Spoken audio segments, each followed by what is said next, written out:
victimized by our own government.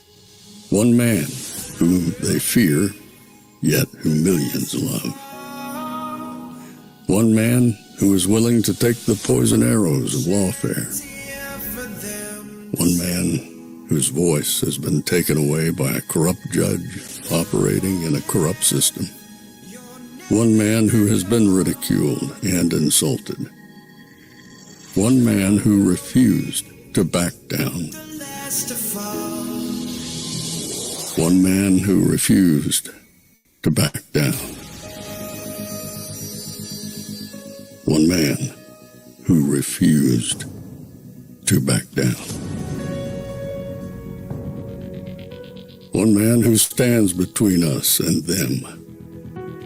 One man that wants to see America protected again. One man who wants to see America prosper again. One man who understands that a man is a man and a woman is a woman. One man who understands and protects the blessing of life. One man who wants to restore American exceptionalism. One man who once again wants to make America that shining city on a hill for all to see. A place where all the people of the world glowingly set their eyes upon. America. One man who unashamedly wants to make America great again. That one man is Donald Trump.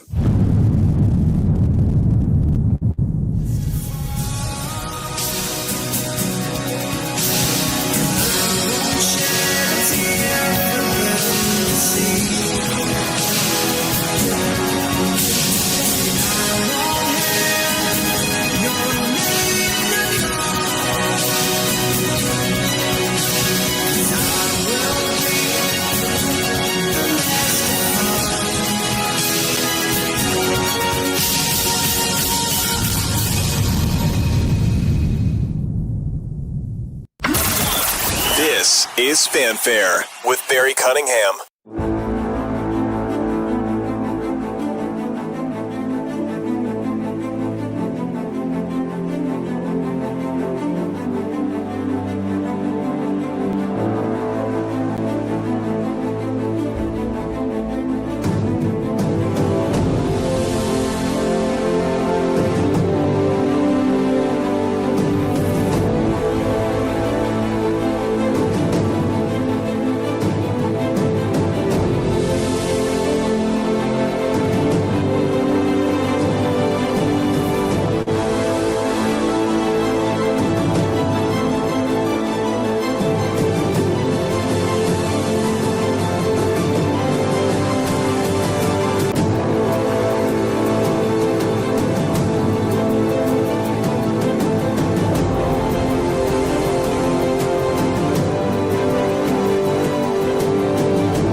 Well, I'm here exactly to work for make the West stronger. Well, I believe in the West unity, and I think simply we have to talk and find ourselves. President. She believes in the president. Also, and find ourselves in the best middle way to grow together. That's why I'm here. So, if I wouldn't think it's a reliable partner, I wouldn't be here. We have a very good relationship together, and as countries, we have a very good relationship. To follow up, Mr. President, what if there is not a trade deal with the EU by the time of the end of your 90-day pause on recipient? Oh, there'll be a trade deal, 100%.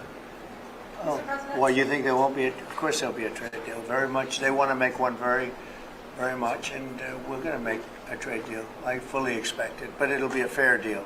Are they on your priority list? Everybody's on my priority list. Mr. President, Mr. President, you. Say it. Do you plan to meet with Wait, one at a time, please. Do you plan, No. No. You and then what? do you plan to meet with the president of the EU, Ursula von der Leyen? Do you plan to have other meetings with EU leaders as well? Many. We had a meeting yesterday with Japan.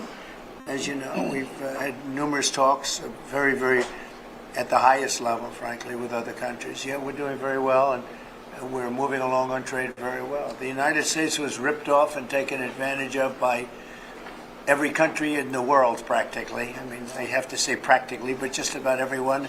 That's not going to happen anymore, but we're going to make fair deals. Where does this bill stand? Given talks with Japan and Italy this week, do you expect to announce an initial trade deal with any of these countries by next At a week? certain point, yeah, we're in no rush. We're in no rush. You have to understand we're getting right now 25% on cars, 25% on steel, 25% on aluminum. We're getting a 10% baseline. We took that down just because it was, the appropriate thing to do until we decide what the number will be. And we're, taking in a lot of money, which we've never done before, frankly. With Biden, we were losing a fortune on trade. But we're moving along very nicely, and we're going to end up with a baseline of a substantial number, which we never got anything. The United States never got anything until I came along, and then I put very substantial tariffs on China, if you remember. And we took in hundreds of billions of dollars. But then we had a rigged election, and it was just one of those little things, and it got away from us because Biden allowed every country in the world to rip off the United States, and I'm here to save our country. Mr. President, on China, Mr. President, you said you have Yeah, China. please. You have said in the past that you aren't worried about allies growing closer to China as a result of the tariffs. And this week we saw Chinese President Xi Jinping visit with 3 of our allies. Should you be worried that No. they're growing closer? No. Mr. President, will you pick up the phone? Nobody can compete with us. Nobody. You said that there was a relationship with President Xi. Why not pick up the phone and call him and make a deal? Oh, we're going to make a deal. We'll have a deal. I think we have Mr. President? I think we're going to make a very good deal with China. Do you plan to reach out to him and call him? I think that you will see we'll make a very good deal with China. Mr. President Trump, Mr. President, Prime you told Minister me Meloni. Marine One a couple of months ago, I like her very much regarding Prime Minister Giorgia Meloni. Will she be the one to mediate your relationship with Europe, do you think? Well, I do like her very much. I think she's a great prime minister. I think she's doing a fantastic job in Italy. We're very proud of her. I knew her right from the beginning. I knew her as a very early prime minister, and I knew she had great talent. She's one of the real leaders of the world, and I'm very proud to be with her. I can't do better than that, right? Yes, that's fantastic. Okay, we can close the press conference. We should end the press conference. Yeah, please, go ahead. Prime Minister, how quickly can you raise your defense spending? Oh, well, Italy is going to the next summit of the NATO announcing that it raised 2% as was requested. It'll go up. It's Yeah. yesterday. It'll go. And then Europe, Is it enough, as you Mr. know, President? is It's never enough. Europe, as It's you know, never. Europe, as you know, is committed to do more. Is working on tools to allow help the member states in increasing the defense spending, and we are convinced that everyone has to do more. Prime Minister, are you ready? Are the retaliatory tariffs that were passed before and then suspended still on the table? No, sorry, please repeat it. The retaliatory tariffs that the European Commission passed and then suspended, are they still on the table if you cannot make a deal with President Trump? I'm sure we can make a deal, and I'm here to help on that. I cannot deal in the name of the European Union. My goal would be invite President Trump to pay an official visit to Italy and understand if there's a possibility when he comes to organize also such a meeting with Europe. I think the best way is that we simply speak frankly about the needs that every one of us has and find ourselves in the middle. That's useful for all. Somebody calls me such a Western nationalism. I don't know if it is the right word, but I'm sure that together we are stronger. And I have to find a way. I'm here to find the best way to make us both stronger on the two shores of the Atlantic. We're gonna have very little problem making a deal with Europe or anybody else, because we have something that everybody wants. You know what that means, right? We have something that everybody wants. We're going to have very little problem. So we'll see you in a couple of minutes. We'll be right there in the Oval Office. Thank you very much. Thank you, Press. Thank you, Press. Thank you, guys. Thank you. Let's move. Thank you. Thank you, guys. Thank you, guys. Thank you. Thank you. Thank you, Press. Keep going. This way. Keep going. Down that way. Thank you. Thank you. That way. Thanks, everyone. Keep going. That way. Thank you. Thank you. Thank you. We'll talk about it.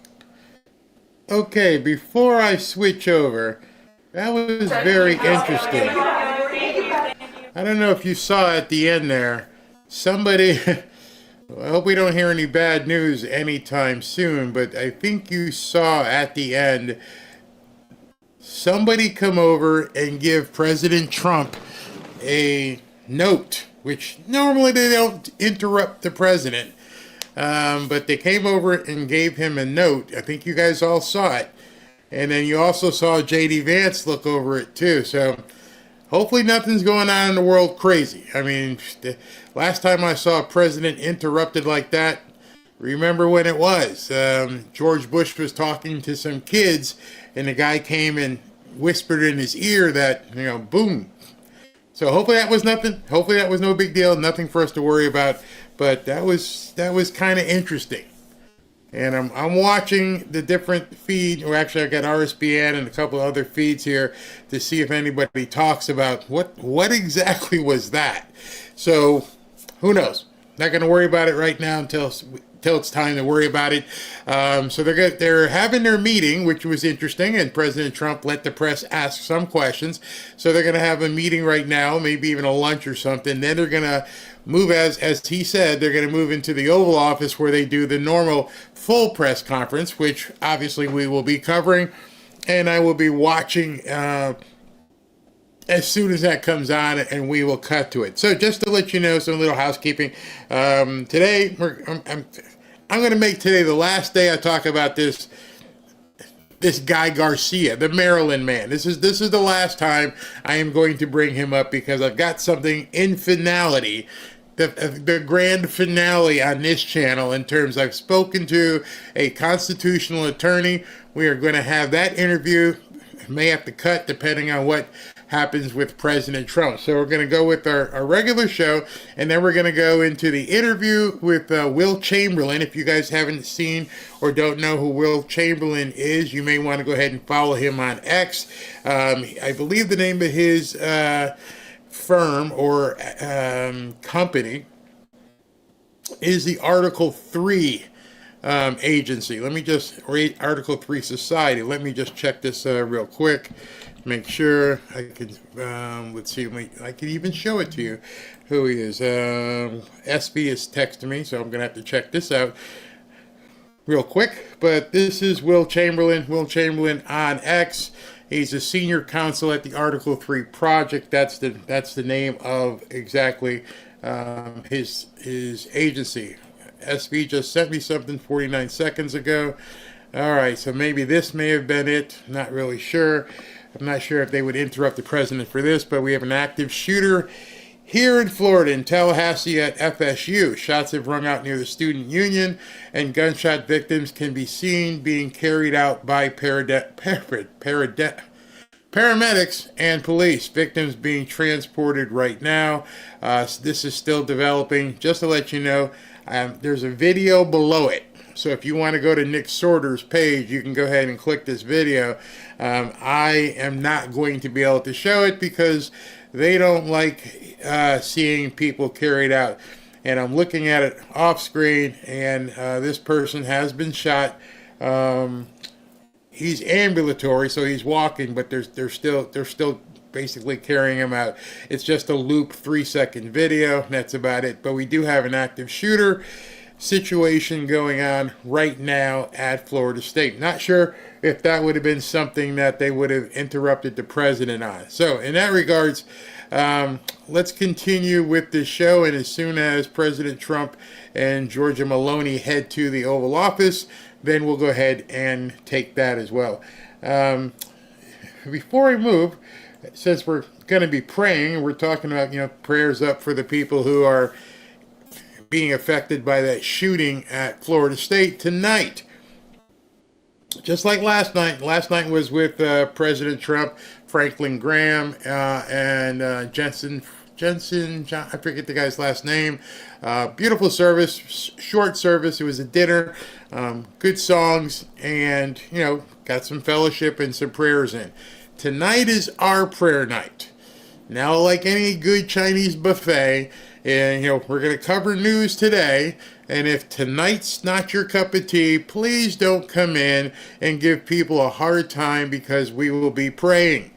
And the we love you as a subscriber. We love you as a viewer. But if you come in tonight and give people a hard time, the mods are going to bounce you. Tonight's not going to be the place for people to come in and be a troll. Don't want to hear it. Zero tolerance. People are going to be bearing their souls tonight. And just to let you guys know, that starts at 7 p.m. And something special is going to be happening tonight. That if you want to show up and participate, JJ texted me late last night. He goes, "Do you realize when the Last Supper was?" And I'm like, "I don't know, 2,000 years ago?" He goes, "It happened on a Thursday." I went, "Oh, obviously. Because on Good Friday, we know what happened." So they couldn't have been eating supper on Friday if that's when it happened. So it happened on a Thursday. Hence, tonight we're going to do communion. And we're going to do a virtual communion. So at 7 o'clock, when you come up for prayer night, grab some bread, some Kool-Aid, some wine if you want. And we're going to take a 1,000-person 10,000, 7,000, don't know how many people will show up, but we will have thousands of people taking communion tonight, wherever they may be watching. And I hope you guys show up and participate and understand the solemnness of what is happening this week in the Christian world. I look forward to it, and JJ's been ramped up for it. He's got some good messaging. I've got some good videos I want to play to get us started. So I invite you and I welcome you at 7 p.m. For our prayer night. So with that being said, let's go ahead. Oh, by the way, let me just put this up. Where'd it go? If you'd like a Bible, a free Bible, go to fanfareshop.org/Bible. And we will get one out to you. So let me just mention this. If previously you have asked for a Bible and haven't received it yet, and you asked for it by sending Ashley an email or myself an email, please go to this site, because this site is going to help us facilitate getting these things out, because it will collect all your information right there. Name, phone number, mailing address, so we can get it out expeditiously. We're going to send out, I guess, like 50 or 60 at a time. We've had so far. Amazing. Let me just tell you this. We've had 322 people ask for Bibles since we just did this 2 days ago.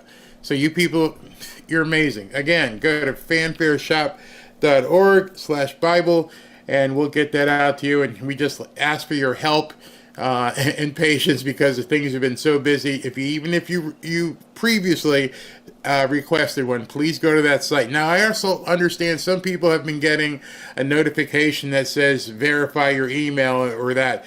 That's because you're clicking the button that says update. You don't have to click update, just submit. All right, that being said, let's get on with the rest of the show. We do not disappear people in the United States, because here's the thing. If they can disappear Mr. Abrego Garcia, then they can disappear you. It's about disappearing people, but it's also about obeying court orders. But now what we've got is truly a man who threatens it, a spineless bunch of Republicans in the House and Senate who help it along. And the American people saying, wait a minute, I think this is the moment we're going to have to start fighting back for our country. I think it is a political issue. I don't think so, Liz. I think you're about to see all this hoopla about the Maryland man really begin to dissipate. The more and more that comes out, and I'm not even talking about the data. I'm not talking about his court filings. Politicians don't care about court filings. They care about polls. And as the polling data starts coming out where people are like, we don't want this guy back. We don't want you focusing on this. Hey, Chris Von Holland, as you told people yesterday, I'm doing this 24/7. Good luck. Because at this point, the tide has turned. And Americans, I'm not talking about politicians in the media, Americans are saying emphatically, stop. Bye. It's done. It's over. You're fighting an unwinnable war. You're running up against this wall and you're trying to force the Republicans' hand. You're using all of your currency, all of your political capital, whatever little political capital you still have, trying to get this wife-beating gang member back to America so that he can just be deported all over again. Wake up, click your heels 3 times, splash your face, do whatever you need to do. It's not going to happen. But now, we're starting to see the new narratives taking place after Liz Warren said that. Some people on CNN were talking, and they came up with this. It's a national security issue. Prince George's County in 2019, their gang unit determined that Garcia was an MS-13 gang member. His wife in 2021, the wife that's now giving lengthy testimonies about how great he is, said that he's a serial abuser, and she has a ton of photos to showcase said abuse. I agree, due process is absolutely important. We want to maintain that, but I think there's absolutely enough here to send this guy somewhere else. One, he's already broken the law. We've already established that. Now you do have evidence suggesting that he was a member or is a member of MS-13. He's also a serial abuser. This is not the type of individual I don't think any one of us would want in our country. He should be deported. Now wait till you see this response. This is probably one of the worst panel shows on television. Abby Phillip. I don't know what she does. She brings on the absolute nuts. I guess she's trying to compete with MSNBC. She's trying to catch a falling knife in her hands, which if you've ever caught a falling knife, that usually means you're going to get all cut up. This isn't good. You bring on crazies. They say crazy things. Your ratings are in the toilet, and I ordinarily wouldn't show crazy things except for this little nuanced shift that the media obviously is now beginning. But we can't make it about Kilmar. Like, that's just one person. That's the case we're talking about. That is, but I guess if we look at the macro and not the micro, and just look at the... Hey, it's not just about him. Oh, no. We don't want to look at macro and micros and stuff, whatever the hell you're talking about. Now we're going to see this little nuanced shift here. Let's listen to Miss Tiffany. Process of this, because he's not the only person there. There were they indiscriminately rounded up people and deported them. We also saw... All right, see how the Democrats just segue into the next thing. Hey, it's not just him. It's a whole bunch of other people. What are you talking about? So now you don't want anyone deported. Is that what you're saying?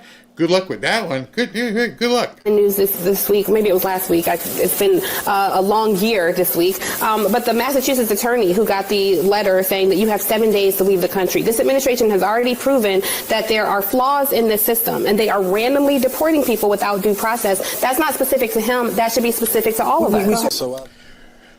So now we are randomly deporting people without due process, because here's what they want. They now realize, they're beginning to realize that they failed on the Maryland man. And the failure was that all this stuff happened after he was deported. Oh my goodness, he got deported. Now we got to bring him back. So now what you're going to see is a defined shift to stop people from being deported by using this tool of due process. By saying every single one of these 11 million people, before they can be, deported, Trump can't just deport them. They are all going to require due process, and go each and every one of them goes in front of Judge Bo Asperger and whoever else, and, it's going to take you, 40 years to get rid of all these people. Caseloads are just really long. He may need to file motions and hearings and ask for depositions. It's just going to be, I'm sorry, case law shows things take a long time.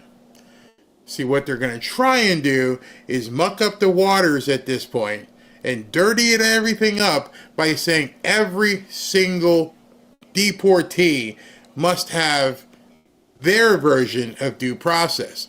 Unfortunately, if they try this and make enough mess about it, we've seen these judges may indeed say, you know what? Yeah, let's give them all this due process that they're asking for. They deserve to have 4-year lawsuits. And that would effectively end any sort of deportation. Except for the fact that President Trump is going to, I won't say ignore it, let's just say he's not going to recognize any authority in you telling the President of the United States that he can't deport people. But they're going to try. I'm telling you right now, on April 17th, that's the next move. We need to slow everything down and just completely throw monkey wrenches in and do whatever we need to do to stop this. Pretty wild. The center focuses on issues overseas. What about his own state? In 2022, Maryland had about 300,000 illegal immigrants, and that's 5% of the state's population. Maryland is just one of 6 states, as you can see, that gained unauthorized immigrants between 2019 and 2022. Those folks were there illegally. And according to the White House, these are just some of who have been arrested or convicted of crime. As you can see, it's a long list of people. There's a lot of places in the United States that would like to see an official delegation of Democrat congressional members like their own districts. Cities like Los Angeles and Detroit still, certainly Baltimore, the nature of what's happening. Yeah, so now, as you're seeing on the screen, all of these people are now organizing delegations. They're going to basically play illegal immigrant travel agent at this point and try to run down to El Salvador and get their 5-10 minutes in the sun and get the cameras on them and complain about blah, blah, blah, blah, blah. This is a hill you are going to die on. Why would they do that? When I talk to Will Chamberlain, you're going to hear some of the things he's been hearing in the court filings as to why they're pushing so hard for this. Most of you already know, probably. You probably have some inclination that this hill that they're going to die on, it's not an if, it's when, is because they're watching the collapse of the Democrat Party. It's not about this one banger who beats his wife. It's about all of them. All of these people that they wanted to give driver's licenses to and get them registered to vote and do all these different things. They're watching the grand plan at this point completely implode. And what they're not seeing or not paying attention to is public sentiment. I showed you a video a couple days ago with Cory Booker. And Cory Booker was saying, well, what we can do is we can drive public sentiment. Well, you are. You are definitely succeeding in driving public sentiment right down the toilet. And I think where you messed up was there may have been even some people on the left who were like, yeah, we shouldn't just be doing this with, he's in a gang and maybe not. But when you just tried to hide the fact that he was beating his wife, that's when you lost a lot of people. Yeah, you're like, wait a minute, he's a wife beater? Seriously? You want us to all just coalesce behind a wife beater? I don't think that's going to work. Happening in New York, my goodness, San Francisco still. These are people who've abandoned their own neighborhoods, their own districts to policies that destroy lives every day. And the person at issue here, an alleged MS-13 gang member, is not a United States citizen. He's an El Salvadoran citizen. And they were also complaining about money, about the nature of us facilitating some of the costs to imprison these criminals, gang members, general misanthropes, repatriating them back to their own countries to be able to be imprisoned or housed, whatever those countries are going to determine to do with them, that they're complaining about the cost when they want to fly congressional members to that country to have press conferences. I just wonder when some of these people are going to hold town halls. Are you telling me, if you're a constituent in Maryland, that you're going to be okay with your senator using tax-funded dollars, not his own money, not out of his coffers for re-election or whatever, but tax-funded dollars, your money, to fly to El Salvador to try and get a deported gang member, wife beater, to come back to the United States?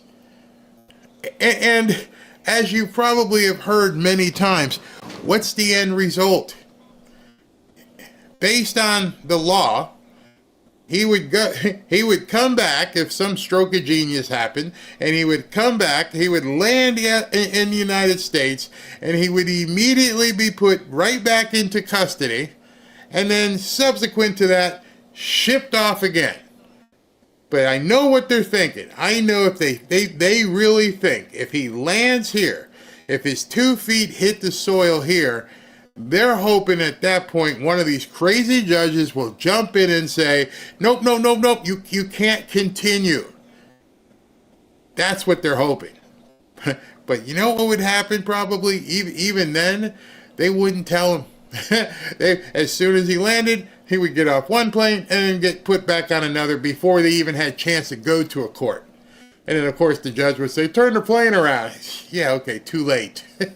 Absolutely too late. In fact, it would be really cool if that were to happen and have it be an El Salvadorian plane waiting for him. So as he got dropped off, and they put him right back on another one and shipped him out. But I don't think either of those scenarios are going to happen. I think this guy's gone forever, and the Democrats are wasting their time and your money. The absurdity that Americans have been facing for too long. Americans deserve representation, safe cities, the ability for their children to be safe at home, for their daughters to come home alive. It is outrageous the concern we see for alleged gang members or men who are domestic violence perpetrators who are here illegally, who are not citizens of this nation. And that is the focus of the Democratic Party when Americans every day, and this is why Trump is the president, is because they want things to be different and to be better, and that is going to be brought by the Trump administration. So the Democrats, we see every day what their priorities are, and it's not the American people. And I want to show you something in terms of it not being the American people. I posted this earlier. In case you didn't hate the media enough, CNN and MSNBC ignored Patty Marin's live statement yesterday during the press conference. Completely ignored it. Didn't play not even a second of it. So, somebody had taken a screenshot of the on a 4-screen basis and showing that Fox News took it, and I believe this may be Newsmax down here. This is MSNBC, and this is CNN. And the other networks never took it. Never even played a minute of what she was going through. Nothing. You don't hate the media enough. Because I know there are certain people out there who are saying, oh, they're just doing their jobs. They're just trying. No, they're trying to gaslight the American public. And they don't want any of this shown. That's why the Maryland man became such a thing. To try and normalize this guy. Maryland man, good father, doting husband, all these things. And then they actually trotted out his wife and said, she only filed, listen to these words, she only filed the restraining order because she was taking an abundance of caution. As if that was supposed to make things better. Because I don't have to have an abundance of caution around my wife and vice versa. She doesn't have to take any abundance of caution. Ooh, let me hide the knives and any possible instruments that he can use to beat me with. He's not going to do it. I'm just doing an abundance of caution. Huh? Sleep with one eye open, just having an abundance of caution here. Said nobody ever who felt comfortable they weren't going to get beaten. She obviously thought that was what she should have said. They put her out there to say that. Because they're realizing their entire narrative is evaporating. It's just going away. Abundance of caution? Well, one of the things that they couldn't stop was obviously Patty Marin talking about her daughter Rachel and how graphic it was. And some of you guys who were watching yesterday as Rachel Marin was talking, you were taken quite aback by it. You were like, man, this is quite stunning. And imagining, I think people empathized and put themselves in her position. And imagine if you had to go to the coroner's office and they're like, no, we can't show you. It's too bad. But then you get the autopsy and you're reading all of the different things what happened to your loved one. And you've got this report.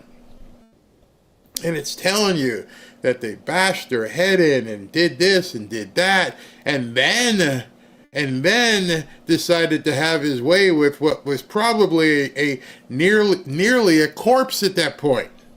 I don't know if you guys figured that out yesterday, but it wasn't like he had his way with her and then assaulted her injuriously. No, she read it and she said that he did this, he did this, he did this, the rock, the boom, the bing, all the things she said. And she mentioned how the stain was forming, and then he did the do with her. So it was probably almost at that point necrophilia. Let that sink in on Holy Week, what this guy did to her daughter, as she described it. Many of you may not have actually sat back and thought to yourselves, hey, what's going on here? We're going to come back to it because I'm not sure if this was last night. I don't know if you thought to yourselves what that scenario was at that point as she was chronologically telling you this happened and this happened and this happened. And I was sitting here just blowing off stress going, oh my God. Yeah, when you think about that, she was definitely unconscious. It was a limp body that had been beaten to a pulp, and if her skull was crushed and her brain was crushed, more than likely she was already expired. And then this gang member decides he's not done and does what he did. I'm trying to be as delicate as possible so you guys, but I think you're getting the point here. So they asked her mom, why were you so graphic? Why? I mean, what?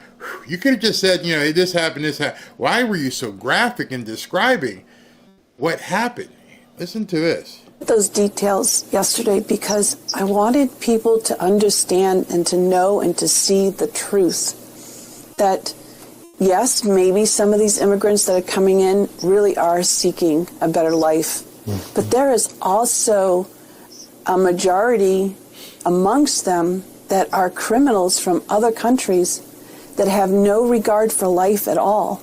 And I wanted people to understand just how brutal that they are and how they can just take a life without even given it a second thought, and that this is a safety issue, and it is, I believe, a national security issue, having all these criminals in our country. So I want you to think as you listen to her talk, and those of you who watched yesterday, and when Caroline asked her, you guys got any questions? And people are like, ooh, yeah. And that one lady, we have an interview. What time is she coming on today? Let me just make sure I have my time straight. But I believe Reagan Reese is here today. And Reagan Reese, who is a White House supporter, is going to be here at 2:30. So Reagan's going to be here, and I'm going to ask her, Reagan, were you in the room? Yeah, well, what happened? Who was the woman who raised her hand and said, can I get a question? And why did Caroline look at her and go, no, not you? And then why did everybody else just sit there completely quiet? Were they stunned by the level of detail that this woman was talking about? That's what I'm going to ask her when she comes out at 2:30, because, whew, man, it was stunning. Let's let her continue. So that's the main reason why I shared it. It was extremely very painful. I was a mess the rest of the day after speaking. It was a powerful moment. I think the American people needed to hear the unfiltered truth from you. Deport all. How about you? Did you need to hear the unfiltered truth? Probably you didn't need to.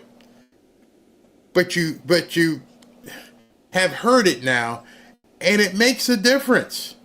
It puts you in her shoes and like, oh my goodness. And I talked to Ashley afterwards, and Ashley was basically quiet. I have 2 granddaughters. She has 2 daughters, and she's my daughter. And lock me up. Because if something like that happened to my daughter, or even my or even my wife, I'm taking stuff out the closet here and I'm hunting. I don't care which one of them. What do they have? Chicago Bulls hats? Is that what they wear? Put yourself in this poor woman's position, and then put yourself, depending on what your capacity is and how would you act. And I'm like, I would end up in jail, and Robin and Ashley would lose me because I wouldn't be able to take it. Hearing those, it's bad enough. It's bad enough you get the call or the knock on the door. Hey, how you doing, Mr. Cunningham? Yeah. Just want to tell you that something bad has happened. Oh boy, what's happened?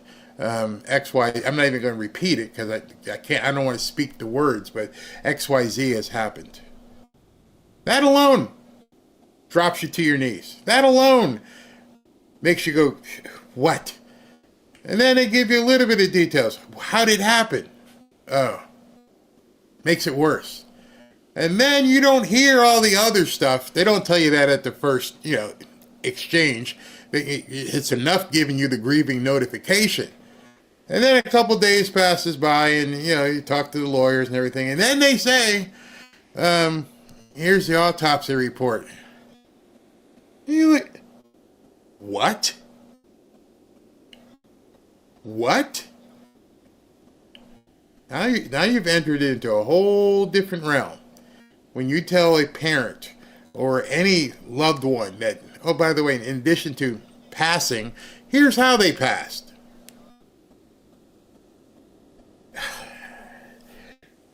So here's what I'm thinking at this point. After she talked yesterday, many people, myself included, we all started sharing it. Many of you shared what she said. It was unavoidable. At that point, all you could do is, if you didn't want to hear it, you were like, I'm not going to watch this. I'm going to look away. I don't want to know nothing about this. That's the only way you could have avoided hearing this woman. You have no soul. But those of you who did, including Democrats and independents, were like, oh, hell no. Because I have a wife. I have a daughter. I have grandkids.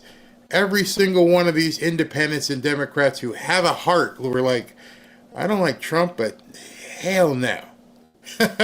I've heard one too many of these stories. And so now the media may be trying to hint to the Democrats, hey, you might want to stop this. Ixnay with the gang say. Be done with it. Maryland man, no good. No good Maryland man. And so the dude on CNN, which I'm going to have to ask Mark Mitchell, is this real? Because if this is real, they can go ahead and cancel the midterms. At this point, if what I'm going to show you right now is real, phone it in. Game over. Undocumented immigrants, voters favoring the government trying to deport all 11 million of them. Back in 2016, just 38%. All 11 million. Not just a few, the gangbangers, the wife beaters, the guys who do things to women and children. All of them. Get rid of all 11 million. If it's at 56% for all 11 million, how do you factor in, I don't know, let's put in, how about gangbangers? Oh, does it go up to 60? Okay. And how about wife beaters? Oh, it goes up to 65, 70? Okay. How about the guys who do stuff to women and children? 80, 90? This poll that he's about to show you was for all 11 million. And people are like, yep, get rid of them.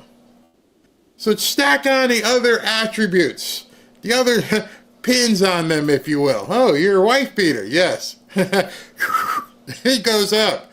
I'm an MS-13. It goes up. I've done this and this to children and women. Oh, it's off the charts. No one's charting that yet. He's just talking about all.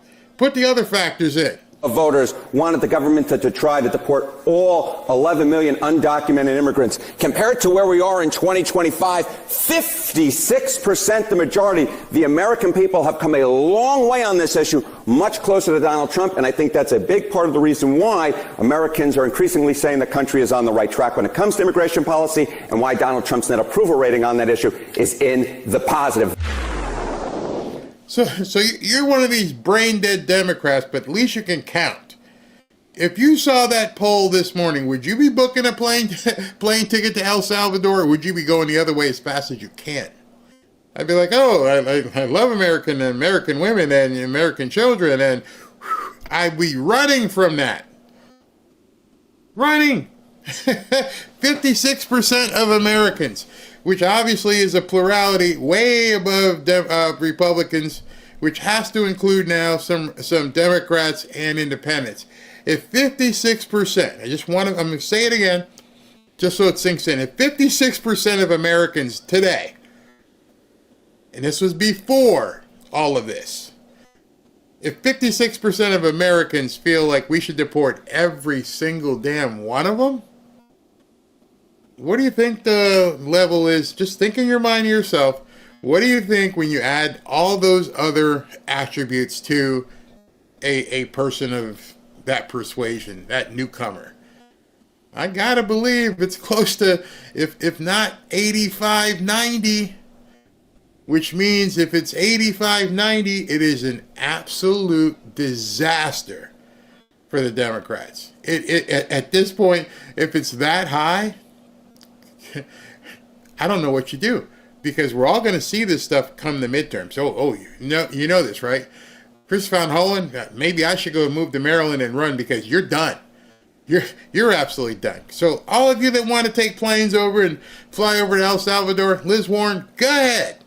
I encourage you to continue with as much of this insanity as you want to, because it is a losing issue, a landslide losing issue.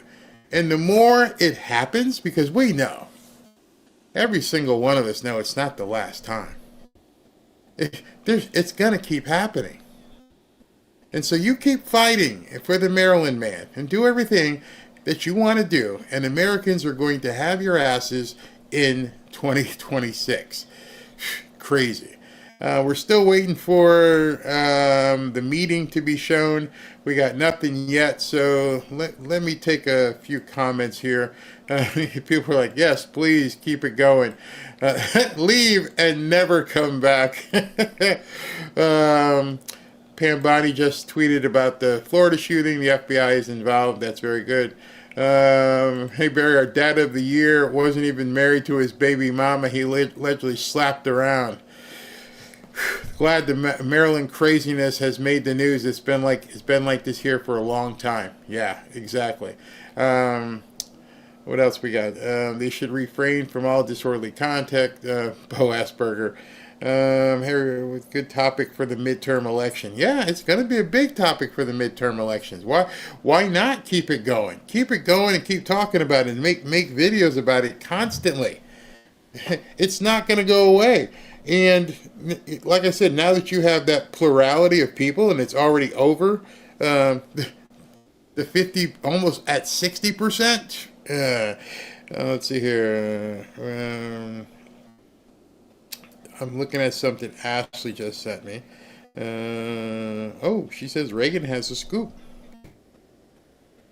All right. Well, it should be something good to talk to Reagan about. Okay, we're still waiting for President Trump to come out. Let me just check a couple things for you real quick. Bring it to you. How come that didn't come up when I clicked it?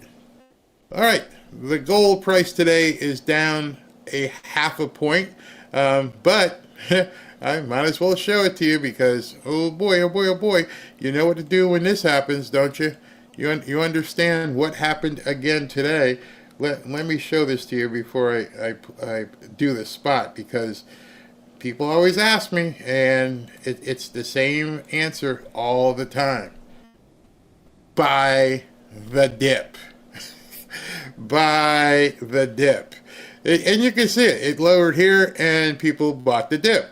And it went down a little bit and people bought the dip. And then it went way down here and now it's coming back strong.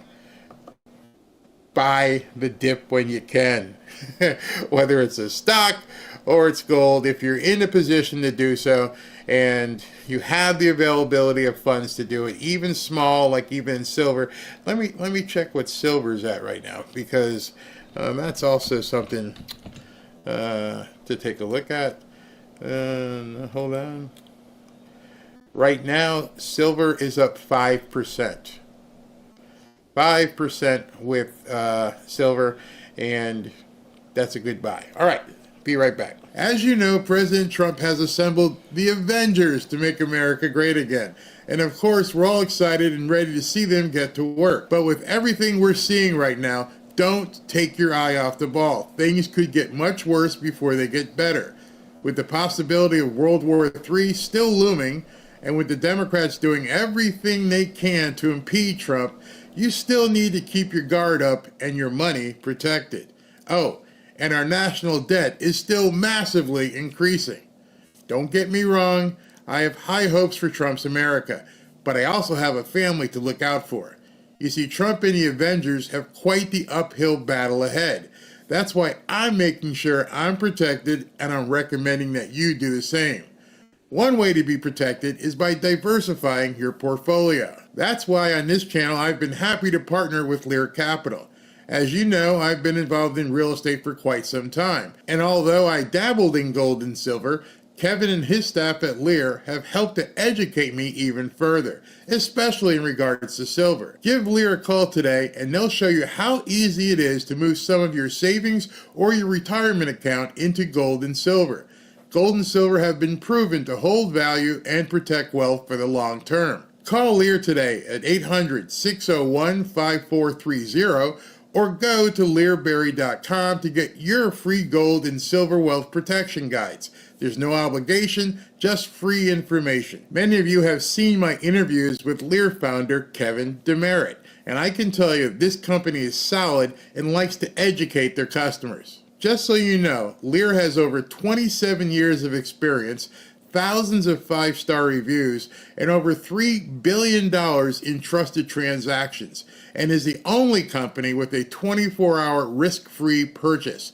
You don't pay unless you're 100% satisfied. So call 800-601-5430 or go to learberry.com. And when you call, don't forget to ask how you can get up to $15,000 in bonus gold or silver with a qualifying purchase. So if you'd like to take advantage of this opportunity, please call my friends at Lear Capital at 800-601-5430 and tell them Barry sent you. You know, every time I talk about gold or I talk about wealth or prosperity, I get the same old insanity. And I don't have time for it. Maybe some of you guys can school this person, but I don't know if it's a troll or what. And Ray says money is the root of all evil. Anyone want to give Ray an update, since he seems to not understand his biblical passages except for the part that he wants to put on people? I just can't. I just can't with the ignorance anymore. Democrats or people on the right, if you're ignorant, I just can't. Okay, you quote stuff, you have no idea what you're talking about. None whatsoever. So, in that regard, oh man, oh boy. Let me see, is this a replay? Are they replaying something, or is this something we haven't seen? Let's listen for a second. Will she be the one to mediate your relationship with Europe, do you think? Well, I do like her very much. I think she's a great prime minister. I think she's doing a fantastic job in Italy. We're very proud of her. I knew her right from the beginning. All right, so that's from earlier. So they're just waiting for the Oval Office meeting to come on. So I don't mean to. Yeah, I do mean. I do mean it. You do this enough where you get jaded and like, again, dude, again with the same old half biblical passages to try and suit yourself. Get a grip, man. Get a grip. All right, so I'm gonna push the button and show you the Will Chamberlain interview.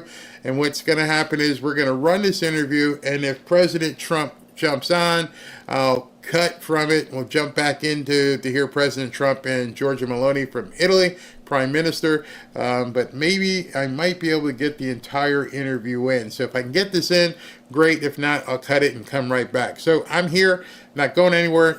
Will and I spoke earlier. We pre-recorded it. Sometimes, depending on people's schedule, I have to pre-record interviews, and this is one of the instances where I had to pre-record. All right, listen to this.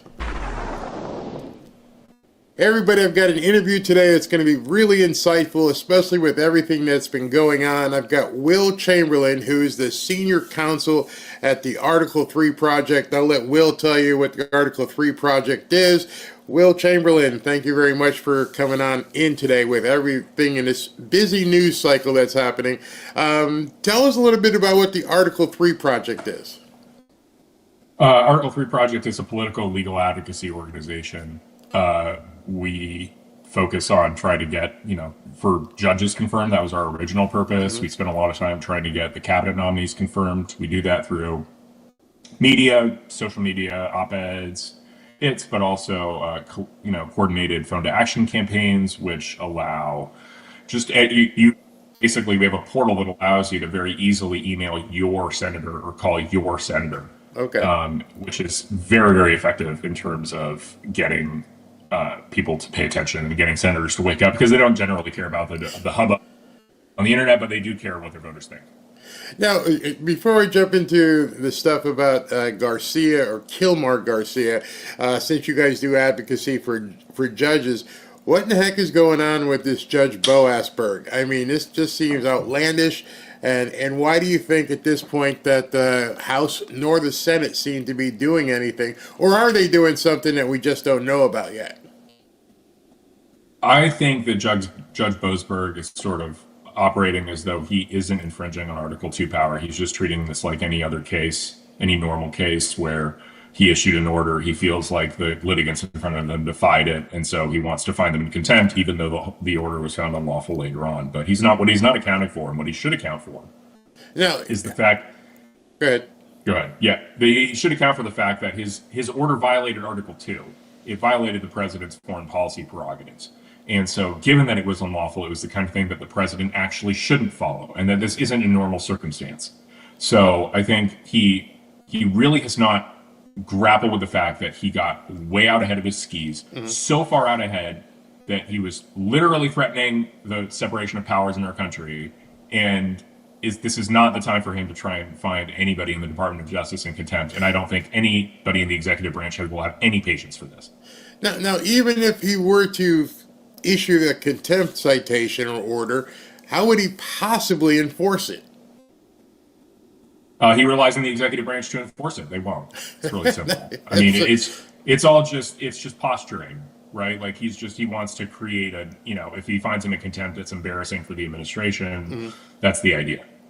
Now, this newfangled lawfare where they've got these judges making these crazy rulings, how do we get out of this? I mean, what I mentioned earlier, is the House or the Senate going to do anything about this?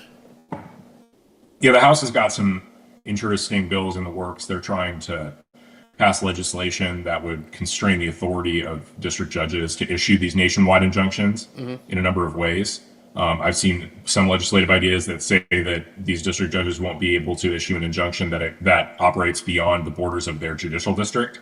There's another idea that says that whenever it's a nationwide injunction that's at issue, there needs to be a 3-judge panel as opposed to a single judge issuing the decision. These would all work. These would all help fix things. There's the idea of giving the federal government a more expedited appeal process. So, and I mean, honestly, there's other things that can be done as well in terms of jurisdiction stripping. Something many people don't understand is that while the Supreme Court is enshrined in the Constitution, the lower federal courts are not. They're subject to the authority of Congress. So if Congress passes a bill that says lower federal courts don't get to hear this type of case anymore, they don't. How long would that take? I mean, it's just as long as it would take to pass any particular bill. It's easier than impeaching a judge. I mean, don't get us wrong, we're trying to push the impeachment of Judge Boasberg, who we think deserves it. But we're also not idiots. We know that we don't have 67 votes in the Senate to win in a trial. So passing a bill is a lot easier. There are must-pass bills that, even the Democrats feel they have to sign on to. You can just attach some new jurisdiction stripping provisions to that, because if the Democrats don't go along with that, we know they're super scared of a government shutdown. So there's a lot that we can do with that. Oh, that's interesting. So it wouldn't be a standalone bill that just says you're stripping the district court. You would attach it to something like the next budget resolution or whatever, and that way they have to pass it. Is that the idea you think? Yeah. I think that's what Mike Johnson's going to look at for the stuff that they really want, that they think is really important. They're going to try and attach it to the CR and say, pick your poison. Like, either go with us on restricting judicial authority, which you've actually advocated for in the past, because when you're in the White House, you generally want to have a little more restriction on judicial authority. But pick your poison, right? Get rid of these nationwide injunctions, or take the gamble and see what happens during a government shutdown. And so why do you think, other than just delay, maybe that is the reason, why do you think these judges are acting this way? Well, I think two reasons. I think they see themselves as a bit of a judicial resistance. And I also think, some of this has to be attributed to the fact that the Trump administration is being very aggressive, which is good. We're pushing the limits of our authority, which we should do. Elon Musk, I don't know if you've read his book or read about his management philosophy, but he has this production philosophy that says you need to be deleting a lot more things when you're manufacturing, in order to find the most efficient thing. And if you are adding back at least 10% of what you deleted, you're not deleting enough, because you're not finding all the possible efficiencies, right? You're being too cautious. So the idea here is that, this administration should be pushing against judicial resistance to find the limits of its power, rather than just being cautious and not doing anything. And I think that is a part of it. That's why this administration is so different than Trump 1, I think, is that Trump 2, came out of the gates with a blizzard of executive orders, some of them very, very aggressive, and that's good. And I think that the vast majority of them are going to be upheld in court. Maybe a few won't, but they should be trying, right? They should be trying to be more aggressive. From what I understand, I'm glad I'm talking to an actual lawyer who understands constitutional law and not just some media person. When Can you explain to everybody, because this has been all over the news and different people are saying different things, what is this facilitate, effectuate stuff that SCOTUS put out there, and why didn't they just come out and say, no, you can't do it? Because now it's like both sides are saying it's 9-0, you have to do it, 9-0, you don't have to do it, and they're basing it on two words, or is there something else people are looking at or not getting? Okay, so you have to go back all the way to the district court opinion in this case, right? The district court that issued the order saying, bring Abrego Garcia home. The district court said to ICE, you need to facilitate and effectuate the return of Abrego Garcia. And the problem is that the district court judge actually went beyond even what Abrego Garcia's lawyers wanted with this order. And the reason being that even Abrego Garcia's lawyers understood that the judicial branch shouldn't be impinging on the president's Article 2 powers, that there's a limit to the judge's authority. Now, there's a bunch of case law in which, in previous cases with previous deportees, where a judge had ordered ICE to facilitate the return of a migrant. In those cases, that was understood to mean things like, you will give this person an entry visa, you will allow them to get on the plane, you will eliminate the internal domestic restrictions that would prevent this person from returning to the country. That was facilitating, right? You're making something possible. Okay.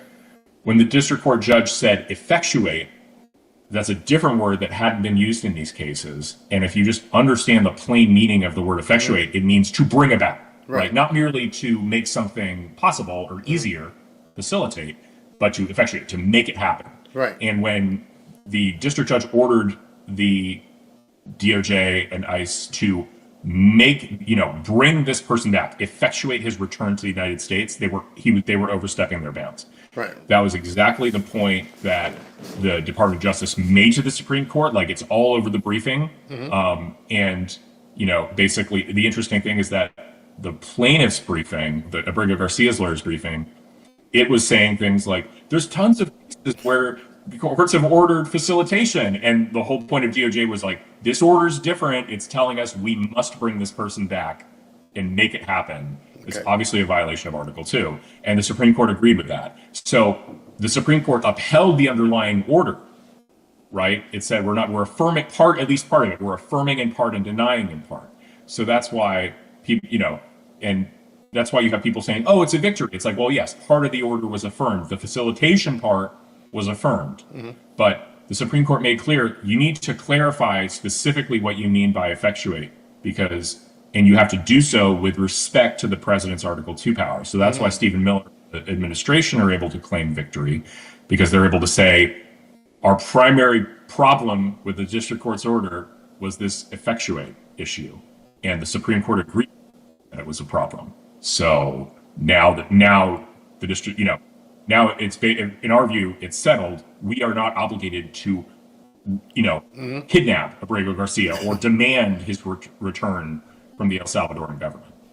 So why is it taking the district court so long to do that clarification?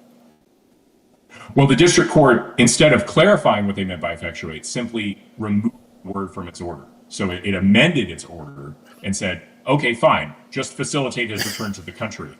But then the district court started playing games and saying, by facilitate, I mean bring him back. Right. And so basically we're just back, it's like some sort of, I forget, but it's like some early 20s. I just imagine the comedic music going off in my head, like Perfect Enthusiasm fame, right? You're just like, okay, what? Great. We're back at square one here. So it's not clear what the district court's going to do about this, what exactly they're going to demand of the administration, but it seems like, she basically is just trying to duck and weave. Okay, like, so that, I won't use the word effectuate, but bring the guy back. And this is so confusing. This isn't Boasberg. That's not his court. This is the other court. This is the 4th district, correct? This is the District of Maryland. This is Judge Zinnes. District of Maryland. So this is out in Prince George's County, I think. All right, so you had posted this, I believe yesterday. It says, let's tell another story about Kilmar.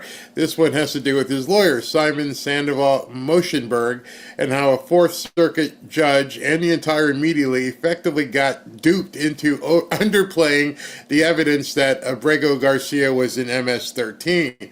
And I know exactly what you're talking about here is because I've talked about it. They kept saying there's no evidence, no evidence, no evidence, and I was showing evidence to people on my show. I'm like, it's right here. What do they mean that there's no evidence? So tell us what you meant in terms of that tweet. Well, so there was this gang field interview sheet, which is sort of the big source of evidence for his MS-13 membership. Mm-hmm. And this was what was used at the original bond hearing back in 2019 when the guy was detained and asked to be released on bond pending his removal proceedings. Mm-hmm. The judge said no, because he said there's evidence you're a verified member of MS-13. But we didn't have the underlying gang interview sheet. We just had the judge's opinion referencing this evidence. And so you had some people saying, oh, there's no evidence, you can't produce the actual evidence of MS-13. Those people weren't really the lawyers involved. But what the lawyers were doing, and in particular what the lawyer for Abrego Garcia was doing, was that they were claiming that the evidence was extremely thin in this gang interview sheet. They said that the evidence was, well, the only evidence is, well, he was wearing a Chicago Bulls hat, and then you had the confidential informant whose opinion was uncorroborated.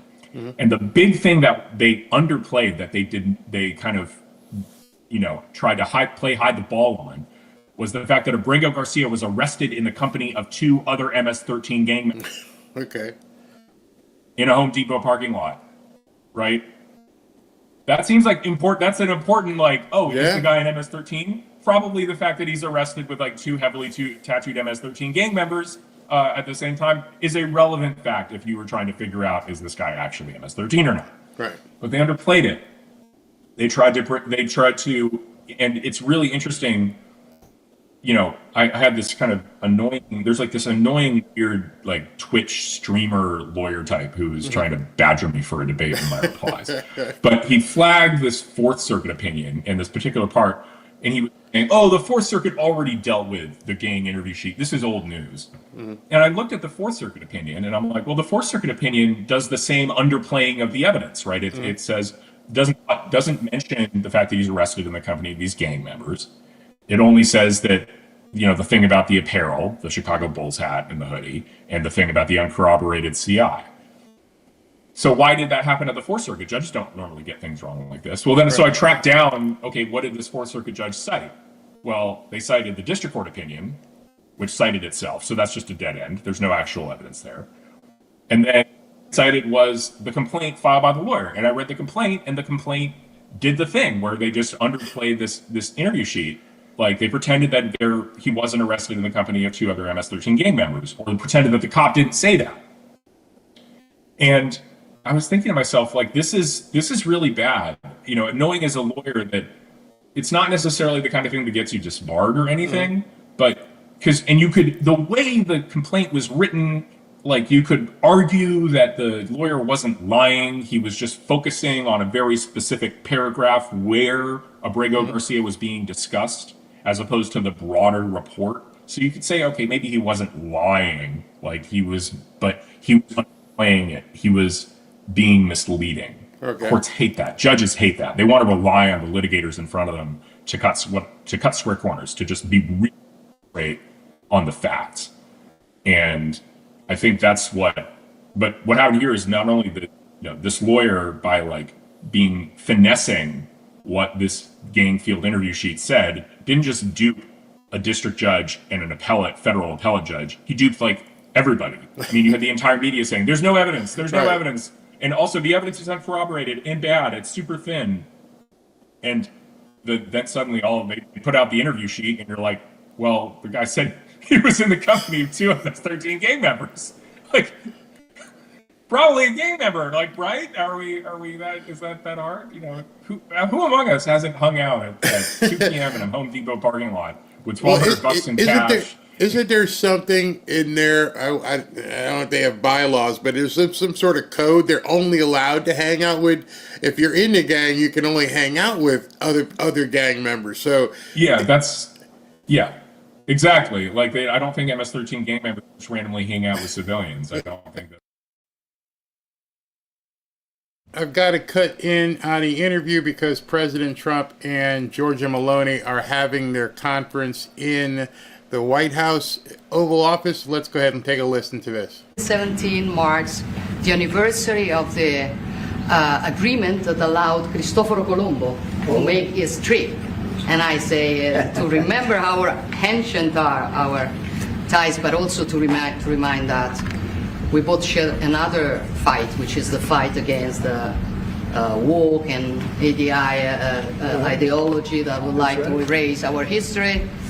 And as I know that we share lots of things on tackling illegal migration, on fighting against synthetic drugs. You know, Italy has been one of the nations that made a plan against fentanyl, for example. But we have been talking about many bilateral topics and things that we can do together, about defense, about economic, about space, about energy. Italy will have to increase its LNG imports, and also nuclear in the next years. I think around 10 billions. That shows how interconnected our economies are. And that's very important, Mr. President. It's not only about Italy, it's about the entire Europe. The exchange between us is a very big one. Investments, trade. It's a topic that we are discussing in this week. But at the end of the day, look, somebody calls me, I was saying it before, such a Western nationalism. I don't know if it is the right word, but I know that when I speak about West, mainly I don't speak about a geographical space. I speak about a civilization. And I want to make that civilization stronger. So I think even if we have some problems, okay, between the two shores of the Atlantic, it is the time that we try to sit down and find solutions. So I want to thank President Trump for having accepted an invitation to pay an official visit to Rome in the near future, and consider a possibility in that occasion to meet also with Europe. The goal for me is to make the West great again. Okay? And I think we can do it together. We can. We will keep on work on that. I'm going to close. I want to say only I'm proud of sitting here as Prime Minister of an Italy that today has a very good situation despite the difficulties, a stable country, reliable country, 1 million more jobs in the last 2 years and a half. Great. Inflation is going down, so you forgive me if I promote a bit my country, but you're a businessman and you understand me. So migration flows going down 60%. So we are trying to do our best, but I think we can do it even better together. Also on Ukraine, I will close. Together we've been defending the freedom of Ukraine. Together we can build a just and lasting peace. We support your efforts, Donald. Good. Thank you. Thank you very much. And I think we're doing well in that effort, but we want to get it done, and we'll see if we can. We want to save. On average, think of it, every week 2,500 people are being killed, mostly soldiers, Russian, Ukrainian soldiers. And if we can save those lives, that would be a very good thing. And so we'll see what we can do. And I think we're getting close, but we'll let you know very soon. And you've been very helpful. I appreciate it. Thank you. Any questions? Mr. President, how much longer does Vladimir Putin have to respond to your ceasefire proposal before you put secondary tariffs or sanctions on Russia? We'll see what that will be. We're going to be hearing from them this week, very shortly actually, and we'll see. But we want it to stop. We want the death and the killing to stop. Mr. President, on Jerome Powell, you said that the termination of Jerome Powell cannot come fast enough. He says he won't leave even if you ask him to. Oh, he'll leave. If I ask him to, he'll be out of there. But I don't think he's doing the job. He's too late. always too late, a little slow, and I'm not happy with him. I let him know it, and if I want him out, he'll be out of there real fast, believe me. Yeah, go ahead. Go ahead, please. Question? Are you trying to remove him, Mr. President? Yeah, question? Mr. President, you hit Judge Mosberg in a case against your administration. So the Constitution does not tolerate willful disobedience of judicial order. Do you agree with that statement? Well, you're going to have to speak to the lawyers. We have great lawyers. I can tell you this, we're doing a fantastic job of getting criminals out of this country who Biden allowed into the country. Hundreds of thousands of criminals, murderers and drug dealers. And I was elected because of the fact, I would say maybe that was the number one fact for a lot of reasons, the economy, a lot of things. But one of the primary reasons I was elected is because I said, I'm going to get the criminals that he allowed to come into our country so stupidly through open borders. I'm going to get them out. And I got a lot of votes, record-setting numbers of votes, as you know. We won everything. The popular vote, all 7 swing states, we won everything. And that's what the public wanted. That's what I'm doing. But you'll have to speak to the lawyers because it's up to them. Mr. President, what do you think of the proposal from France? Say it. What do you think of the proposal from France and UK of a peace mission in Ukraine with soldiers? And do you think that Italy should take part in it? Well, I think Italy will have to make that determination, but peace missions are always good with me. I'm okay with peace missions. Yeah, please. Mr. President, have you discussed what areas of cooperation and discussed with the Prime Minister vis-a-vis Italy and the United States and Europe and the United States? And on China? We discussed it very briefly. No, we're doing very well with negotiations, I think, with all countries. And Scott could tell you a little bit, but we are doing very well. We have a lot of countries that want to make a deal. Frankly, they want to make deals more than I do. Go ahead, Scott. Would you say something, please? Yeah, we've got a process in place. We're working on the big 15 economies first. We had a fantastic meeting with Japan yesterday. I believe they've been called with the EU already. And then we have South Korea coming in next week. And I believe India is also talking. That's moving very quickly. Go ahead. Ukraine's President Zelensky has said he has evidence that China is supplying weaponry or ammunition to Russia. Do you have any evidence along those lines? And also, he said we could see a minerals deal signed this week. Is that? Well, we have a minerals deal, which I guess is going to be signed on Thursday, Scott, next Thursday, soon. And I assume they're going to live up to the deal, so we'll see. But we have a deal on that. No, I have no comment on that. I have no idea. That's his statement, not mine. Mr. President, there were reports that off the Israeli attack on Iranian nuclear facilities. Can you comment on that? Is that accurate? And they said the attack is what? That you waved off an Israeli plan to attack Iranian nuclear facilities. I wouldn't say waved off. I'm not in a rush to do it because I think that Iran has a chance to have a great country and to live happily without death, and I'd like to see that. That's my first option. If there's a second option, I think it would be very bad for Iran, and I think Iran is wanting to talk. I hope they're wanting to talk. It's going to be very good for them if they do, and I'd like to see Iran thrive in the future, do fantastically well. I know the Iranian people, they're incredible people. Always have been very smart, very energetic, very successful people. And I don't want to do anything that's going to hurt anybody. I really don't. But Iran can't have a nuclear weapon. It's, pretty simple. It's really simple. We're not looking to take their industry. We're not looking to take their land. All we're saying is you can't have a nuclear weapon. The deal that was made with Obama, that deal would have expired already. It was a terrible deal. It would have expired, and that gave them a clear path to a nuclear weapon. I wouldn't have accepted. That's why I terminated the deal. Number one, it was way too short. When countries are involved, you don't make short-term deals. These are countries with long lives, and I terminated that. And it was a great termination because it didn't allow us to do anything. Once it terminated, you know what the deal was. It was a terrible deal. Really, one of many terrible deals made by the U.S. But no, I'd like to see Iran thrive. And they can do that, I think, very easily, or they can do it the other way, and the other way is not going to be good for them. It's going to be really bad for them. How do you make of the Nvidia CEO going to China and met with trade officials there? Well, Jensen's an amazing guy. He's become a friend of mine, and I don't know, he's a person that's very proud of our country. He loves our country. I'm not worried about Jensen at all.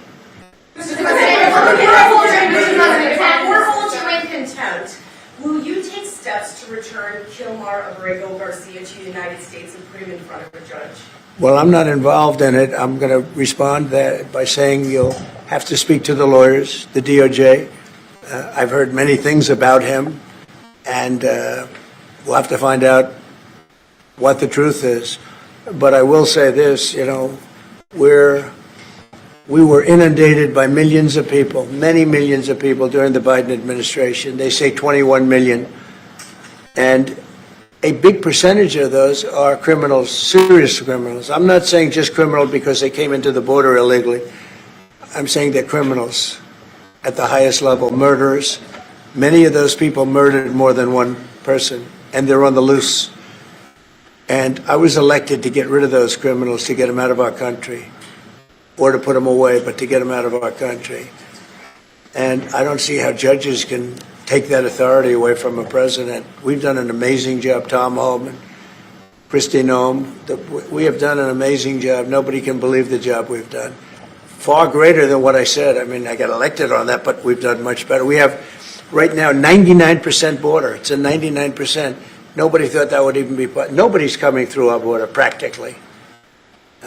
2 weeks ago, we had 9 people come through, all for medical reasons. We allowed them. We brought them through because one had a heart attack, one had something else, all for medical reasons. We have a great border. We had a great border 4 years ago, but we have a border now that's even tighter, and we did that in a matter of weeks.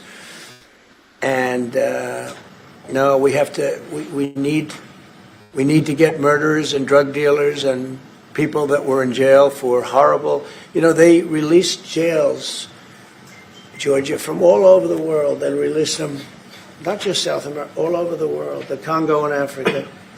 Many, many people come from the Congo. I don't know what that is, but they came from the Congo.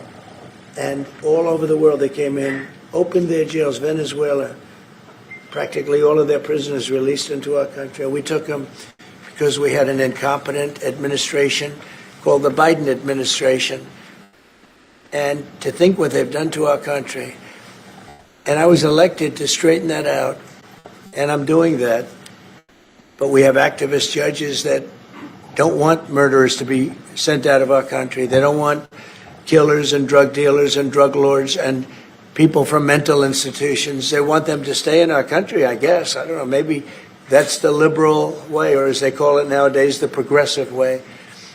But I don't think it's the way that our country believes, and that's why I won in a landslide. Okay. Mr. President, you did say that you are confident these deals will be done, but you also said that you're in no rush. Americans are seeing prices rise. They're seeing it on their bills. How long can they expect that pain to last? So they've already seen it get much better, because if you were truthful, which you're not, I know you very well, you have gasoline that hit $1.98 yesterday in a couple of states. You have gasoline's way down. The price of oil has dropped substantially. The price of groceries are substantially down. The price of eggs. When I came in, they hit me with eggs. I just got there. I was here for 1 week, and they started screaming at me, eggs have gone through the roof. I said, I just got here. I was there for 7 days, and I hear that eggs have gone through the roof before I got there. And they were screaming at me, the press, the fake news, like you're fake. And the fake news is screaming at me, like, about eggs. I said, I've only been here, this is my 7th day. And they were right. They went up 87%, and you couldn't get them. They said, you won't have eggs for Easter, which is coming up. Happy Easter, everybody. You won't have eggs for Easter.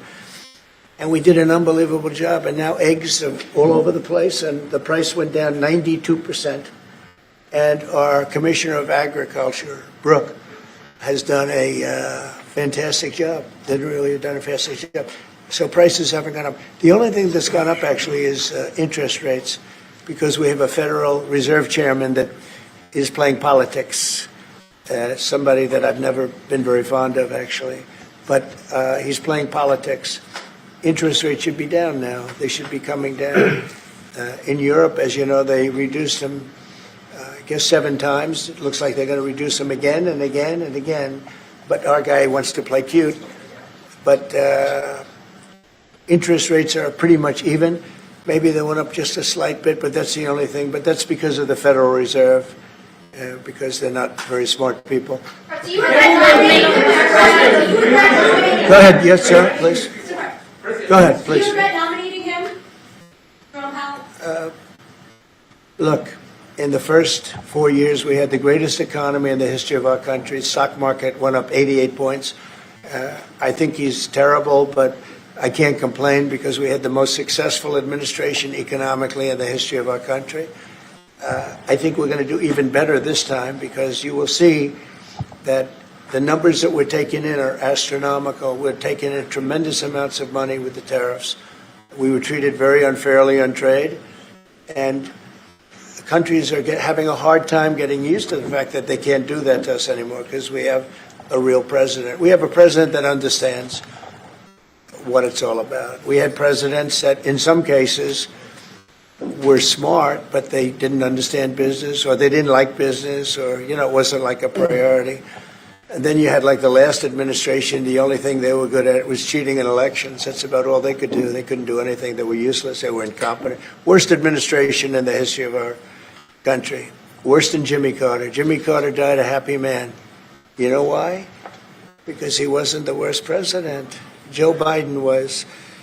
So I think you're going to see some fantastic numbers when this all happens. It's happening now. I mean, everybody wants to make a deal. And if they don't want to make a deal, we'll make the deal for them. Because that's what's going to happen. We'll just say, this is what it is. But we want to listen to everybody. And I think I can say for Scott and the other people that are working on it that we're listening and we're going to be very fair to people. But, we're the one that really sets the deal, and that's what we'll be doing. Okay? Go ahead, please. Please. A question to our Prime Minister. Oh, you have a great Prime Minister. You're so lucky. Yes. In italiano? Yes, that's right. Okay. I'm not sure they do agree.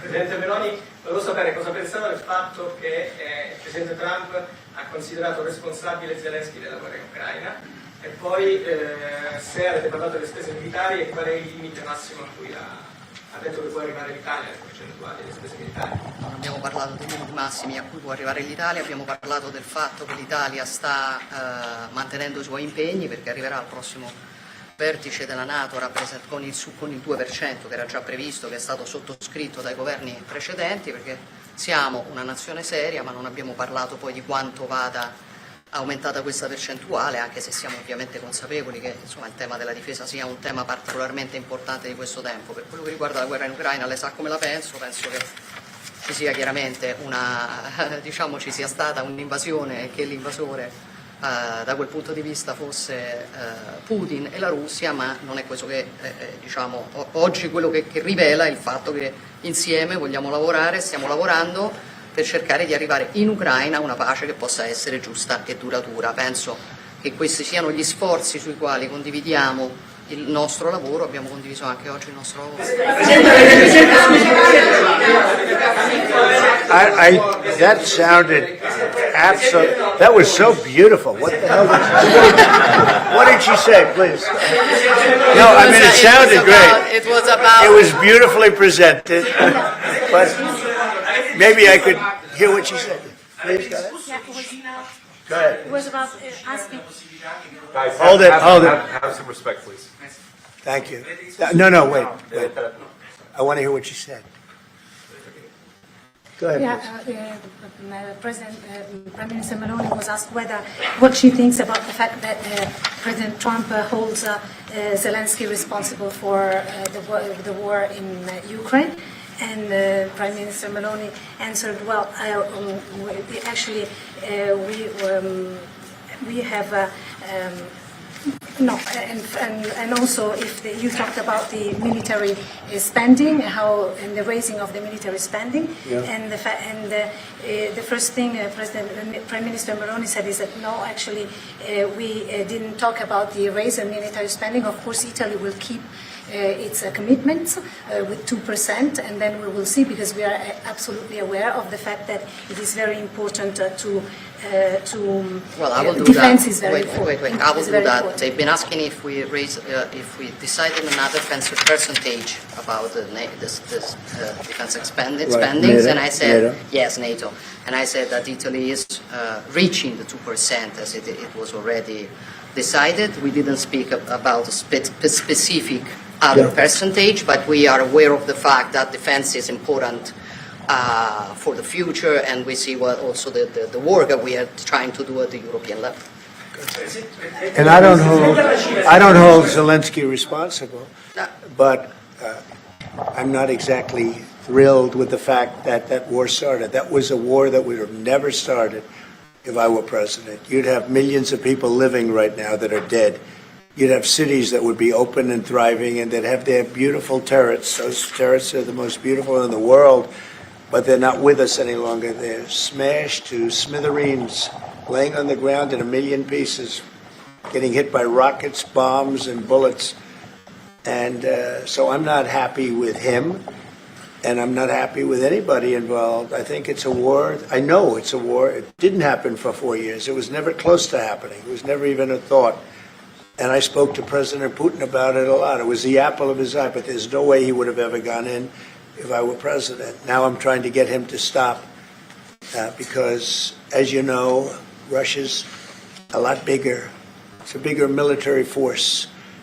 And if you're smart, you don't go involved and get involved in wars that you can blame the man that was sitting in this seat.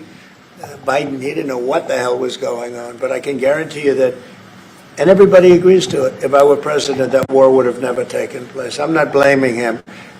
But what I am saying is that I wouldn't say he's done the greatest job. Okay? I'm not a big fan. I really am. I'm not a big fan. Go ahead.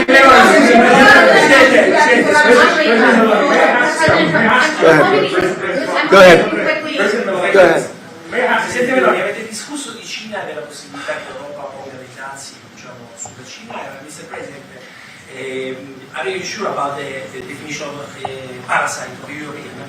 Would you say again that the European parasite? It's never said. Would you say again that European? Have you said that Europeans are parasites? Yeah. Have you seen it? No, I haven't said. I don't know. He didn't say. I don't even know what you're talking about. Go ahead, please. Go ahead. No, wait. Next. Go. Thank you. Prime Minister Meloni just said we want to make Europe great again, and we want to do it together with the United Sure. West, yeah. Did you? I guess that's what you said, Mr. Prime Minister. How are you going to do that? And are you looking to do it to counter China, who is really trying to gather influence against the United States with the help of this joint? I hope that Europe is going to be great again. Europe is going through a lot of problems, and a lot of it's having to do with immigration. And I'm not a big fan of Europe and what they've done with immigration at all. And I think they got to get smart because Europe is being very badly hurt by what they've done with immigration. Now, I'll say this, that the Prime Minister has taken a very tough stand on immigration. And I commented to her before. I said, I wish more people would be like you having to do with that subject, but they're not. Europe is very important to me. Europe is very important to the world. I want Europe to do very well. I think they have to get a lot smarter on immigration. But we are beginning doing it. You've all seen now the policies of the European Union in the last, let's say, 2.5 years have been changing. Okay, at the beginning we were talking only about how we were redistributing illegal migrants coming to Italy. Now we are talking mainly about how to stop illegal migration, work with the countries of origin and transit, and to return people. The European Commission just did the new rules about repatriations and things like that. So things are changing, thanks also to the example that Italy brought in lowering the rates of illegal migration. So we are working now together. So I'm optimistic on that. Good. I hope so. Go ahead, please. Go ahead. I'd like to ask President Meloni if you have discussed the option of a starting deal with Italy on satellite communications, and President Trump, if you want to see the Google company growing up. The Google what? The Google company. What about the it? Google business. If you want to see it growing up. Separate. Go ahead, please. Oh, well, we didn't discuss about Starlink. We've been discussing about defense space, where we will work together also in the Mars missions. So there are big things to do together, but we didn't discuss it.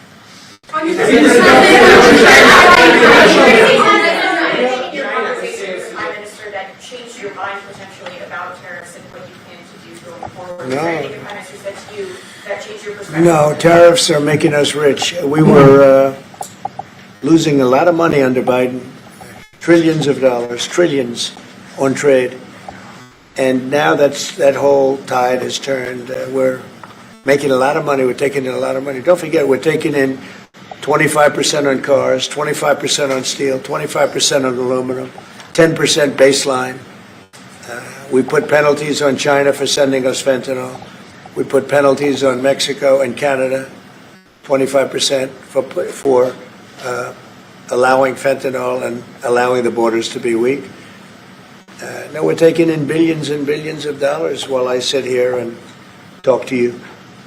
And we didn't take in anything before, other than the tariffs that I put on previous to Biden, which were the tariffs I put on China, where we took in, up until this point, probably $700 billion. They were Trump tariffs. He tried to weaken them. He did everything he could. You know, he got paid money by China, right? The family got paid money. He did. And so I don't know, maybe that was the reason, or maybe it wasn't. But he tried to weaken them, but he couldn't, because there was so much money that his budgets, you know, they couldn't stand not doing it.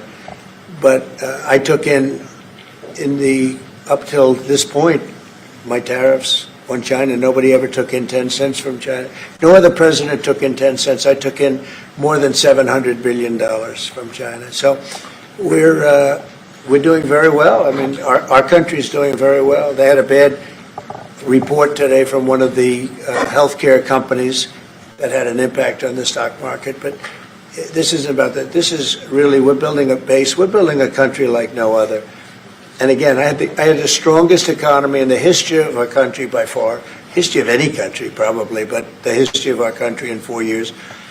And I think this has a chance to be much better. Can you just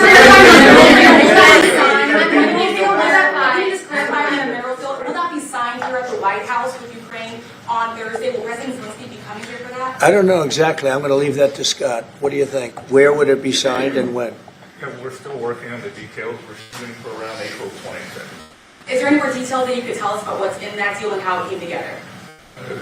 It's substantially what we'd agreed on previously. When the president was here, we had a memorandum of understanding. We went straight to the big deal, and I think it's an 80-page agreement, and that's what will be signed. President Trump, on rate cuts, can you clarify on rate cuts? Do you intend to seek Powell's firing if he doesn't change his stance on rate cuts? Or is that on the table? Or is it Well, I think he should do the rate cuts, because I think if Europe has done it, it puts us at a disadvantage to Europe. I mean, he plays right into their hands. So I think he should do the rate cuts. We don't have really inflation now. I just said the major things are going down. Oil is great. Oil is way ahead of schedule. And that's because of our policies. But oil is down into the $60, $65 range now per barrel. And I told you, in certain states we have less than $2 for gasoline. And food is down. Groceries, as we call it, are down. Other than interest rates, everything's down. Interest rates are pretty flat. They're not. It's not that they're up, but we should be better than flat. We should. If he would lower the interest rate, I think it would have a good impact on that too. But the costs are down. We have very little inflation. I would say we have essentially no inflation. Hard to have inflation when oil goes down, and oil goes down. When Biden came in, oil went through the roof. That's what caused our problem. That and his very dumb spending. But when the oil prices go down, and they have gone down a lot, we've gotten it down really good. We've opened it up and we've gotten them down. And that means that people driving cars are going to be paying $2 and $2.50 instead of $4.50. And, you know, even at the end, they tried just for the purpose of the election to get it down. But they had really lost that sucker. That was really, it was not good. But if they had won, oil right now would be at $7 or $8 because of their policy. And we're going to be at about $2. Could be even a little bit less than that. And you're starting to see it. So I don't know how you can have inflation when oil has come down quite a bit. And I would say the Fed really owes it to the American people to get interest rates down. That's the only thing he's good for. And he would have an effect on that if he lowered them. And I think at some point he will. He's going to have a lot of political pressure. You know, they are political also. And I think there's a lot of political pressure for him to lower interest rates. Yeah? Yeah, go ahead. Sorry. Please. Do you think that Italy can be your best ally in Europe? And also, do you ever notice when you walk into Stefano? Only if the Prime Minister remains the Prime Minister can it be our best. she's doing a great job. And yeah, certainly one of our great allies, not just in Europe, anywhere. She's a fantastic person and doing a great job. And our relationship is great. And we have a lot of Italians in this country, I tell you, and they like Trump, and they voted for Trump. Anyway, thank you very much, everybody. Thank you. Thank you. Thank you.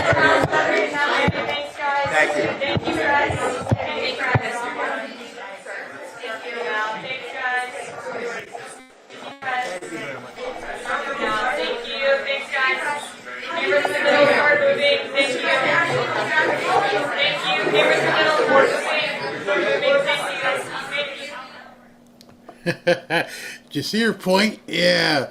There were a couple times that you could actually see that she was kind of annoyed with these people. Like, you got to put up with this stuff every day. I wouldn't take it. There's no way.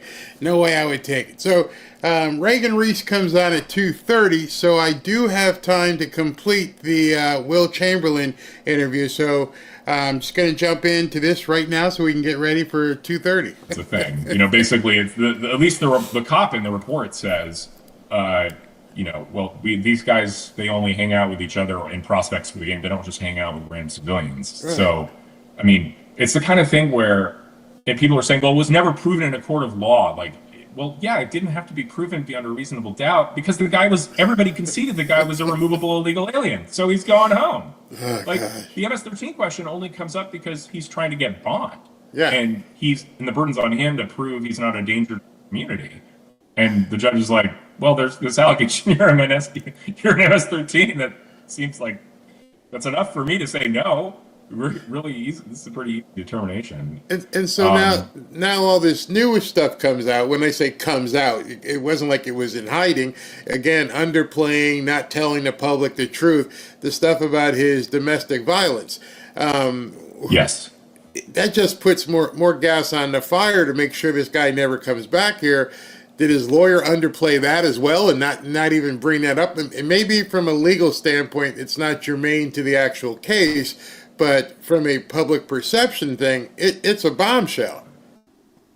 Yeah, I think that this is, you know, you want to get out in front of bad news, and they didn't do a very good job of that. Like, all of a sudden, we're like, oh, the guy's a wife beater too? Okay. Right? Like, you know, because I think they you know, the thing about the plaintiff's lawyers in this case is that they have one good point, right? The one good point is that this guy had a withholding of removal to El Salvador on file, and he was still removed to El Salvador without getting that lifted, right? That's the argument in this case. So it's a kind of technical procedural due process argument, but it's true, right? It's true. They, you know, and I think if you ask anybody in the Trump administration, they'll be like, yeah, we should have gotten this dealt with before we sent him back to El Salvador. But then it sort of connects to the bigger question of like, is this a profound injustice or not? And so that's where all this other stuff comes in, right? Like the plaintiff's lawyers are trying to be like, this is, this poor Maryland father who's just a beacon of hope in his community was deported. And then, everybody looks at it and is like, well, no, actually. I mean, the guy's almost certainly an MS-13. Guy's a wife beater. Guy was, and even without that stuff, the guy crossed the border in 2011, didn't get detained until 2019, and then comes up with this sob story about being persecuted because his mom's pupusa business is being extorted. Like the whole story is about the way in which illegal migrants and their lawyers are making a mockery of our country and our immigration system. The whole thing about being in error, and Stephen Miller said something in one of his press gaggles a couple of days ago, which kind of made me sit up, when they said that what he alluded to, that it was done intentionally by one of the U.S. attorneys that they fired. Is that possible? I mean, did she make an error on purpose so that this entire thing could happen? I don't know that she made an error on purpose, but she did a terrible job. Okay. I read some of the transcripts. She talked about how she, in front of a judge, she talked about how the judge asked the question. She's like, I have asked my clients the very same question. They have not provided me an answer. That's an appalling thing for a lawyer to say in court, right? Like, because think about it, that's an attorney-client communication. Her client is the government. Her client is the executive branch officials, effectively. And she's like, she's disclosing the communications or lack thereof she had with her client. It's terrible. There's other concessions she made in this hearing that were really bad too. Like this person's just, I don't assume malice when incompetence is a logical explanation. This struck me as incompetence. Like this person just doesn't go to court very often and doesn't have to defend a challenging position in front of a hostile judge. So that's what I assumed is the basic dynamic here. But she did so poorly, she was put on leave, which is understandable. I mean, it was a disastrous hearing in terms of it. She didn't advocate forcefully for the government's position at all. Yeah. Part of the, to apologize a little bit, part of this is that this was all so rushed, right? This is all on, in response to a temporary restraining order motion, which means we're all showing up in court like a day after the motion is filed. There's problems in terms of getting a handle on all the documents, reading through the briefing carefully, figuring out exactly what's going on. And so, all this stuff was happening at the end of March, and now in mid-April, we're starting to get all the documents that explain what's going on. And it's like, oh, okay, yeah, that's why this guy was deported.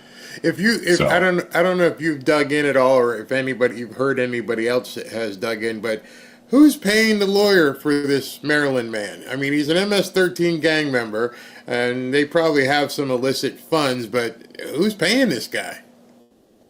Oh, I'm sure it's some sort of nonprofit, pro-immigration nonprofit legal aid type thing. Is that legal? Sure, yeah. I mean, nonprofits that provide, legal services to under-resourced people all the time. Oh, wow. Right. Query whether this is actually a valuable way for the government or for these nonprofits to spend their money, but it's a free country. If you want to give your money to lawyers who represent illegal immigrants, you're allowed to do that.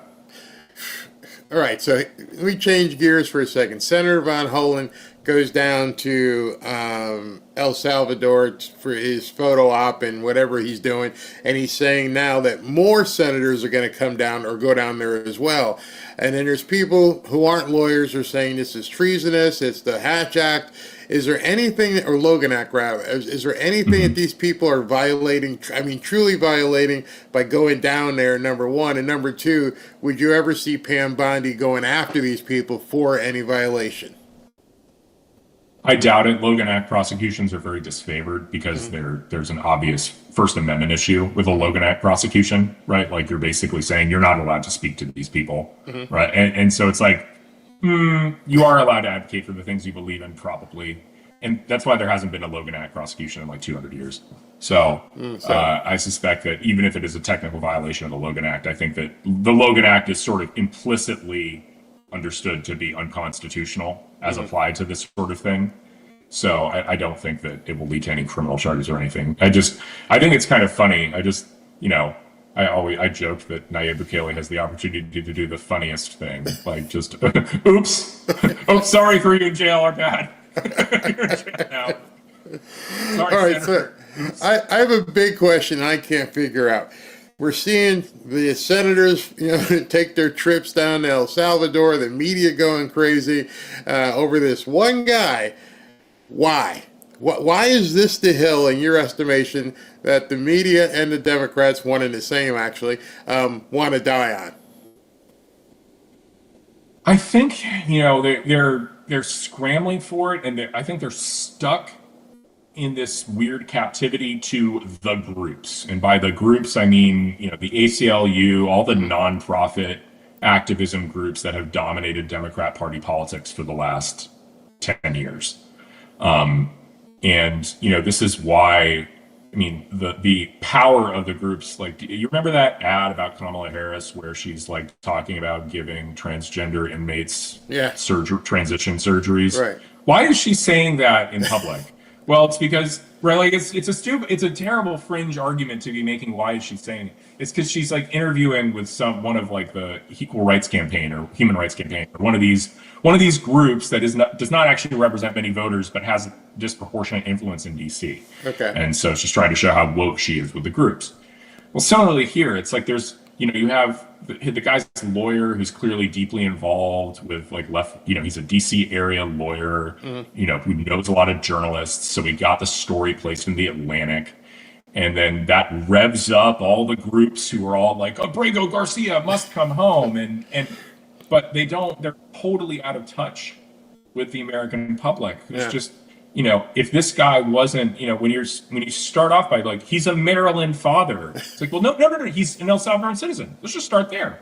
He's not a Maryland father. Right. No, nobody if you're not a citizen of this country, or you're not a legal permanent resident, then you're not from any of our states. You're from somewhere else. You're a visitor at best. It's crazy. So, yeah. So where do you see this? Where do you see this going? How is it going to be resolved? I mean, is the media just one day going to stop talking about it? Do you think there's going to be contempt orders which are unenforceable? It just doesn't seem like there's any finality on their side. In terms of the Trump side, he's where he's supposed to be, and we're not going to do anything. So what happens? How's this going to end?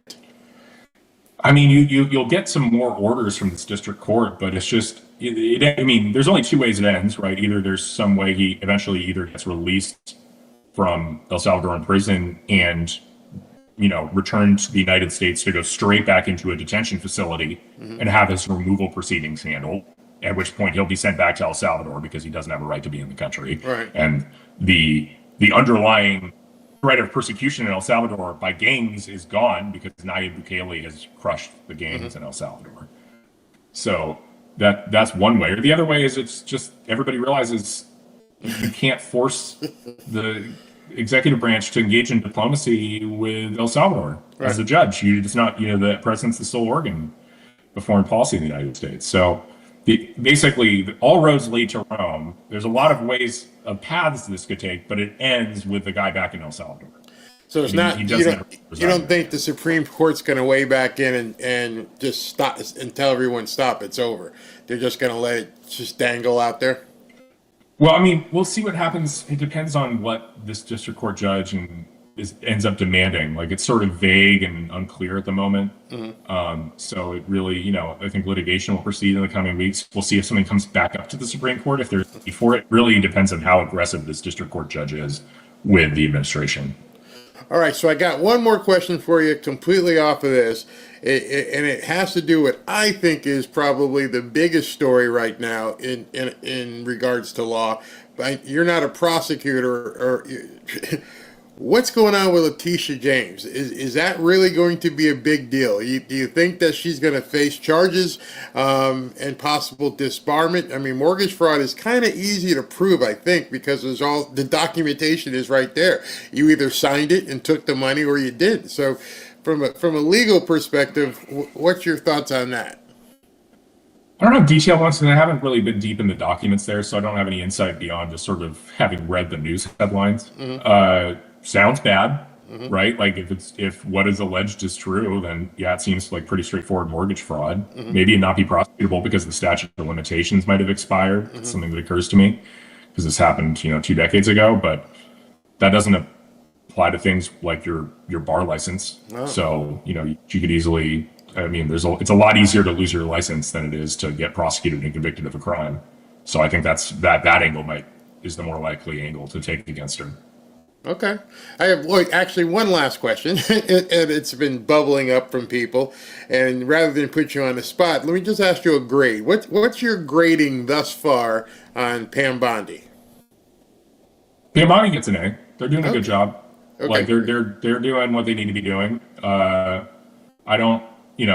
think people need to understand that there's two dynamics. When people are kind of anxious, they want more stuff to happen more quickly. Mm-hmm. Okay, but the He's only been in office less than 3 months. Mm-hmm. It takes time to get all these people confirmed, not just her, but all her subordinate assistant attorney generals, right? Harmeet Dillon just got confirmed, a week and a half ago? Mm-hmm. She's an important piece of the puzzle because she's the head of the civil rights division. So she's going to be bringing a lot of lawsuits, and lawsuits take time. They gotta bring in all their subordinates. They got to write up all the lawsuits. They got to do all the research. So, we have a regime change at DOJ. They're not doing a bad job. They're making progress. They're being aggressive. They just, people need to give it a second, right? Just give it a second. You're right, because I just happened to think they're still holding up, what's the guy's name? Ed Martin, right? He still hasn't been confirmed. Right. Yeah, okay. And he's going to be a big part of this. So you're absolutely right. All right, Will, we'll keep our eyes on everything that's happening. And thank you for taking the time to come on today. Have you anytime we'd like to talk to? I like to talk to actual lawyers and people who don't know what they're talking about. So I really appreciate your time and thank you very much. Thanks for having me, Gary. All right. People often comment how I keep up with coverage of President Trump. Trust me, it's not easy. I get good sleep. I have a very encouraging and supportive wife. I've been working out again, and I've been eating right. That's probably the best thing. Eat right and exercise. I also take a couple of supplements that have really helped me and helped my energy. Let me tell you about one of them right now. Have you ever wondered what happened to the legendary Chuck Norris? I recently saw a video he made, and I was shocked. He's in his 80s and still kicking butt and working out and staying active. What's even more shocking is he's stronger, can work out longer, and even has plenty of energy left over for his grandkids. And I've got grandkids, so that appealed to me. He did this by just making one change. He says he still feels like he's in his 50s. His wife even started doing this one thing too, and she's never felt better. She says she feels 10 years younger, her body looks leaner, and she has energy all day. Chuck made a special video that explains everything. Make sure you watch it by going to chuckdefense.com/Barry. You can see it on the screen right there. chuckdefense.com/Barry, or by clicking the link below in this video. Trust me, it will change the way you think about your health. Once again, that's chuckdefense.com/Barry, and click on the link in the description below to watch the video right now. Trust me, it's 100% free to watch the video. No charge whatsoever, a couple minutes every time.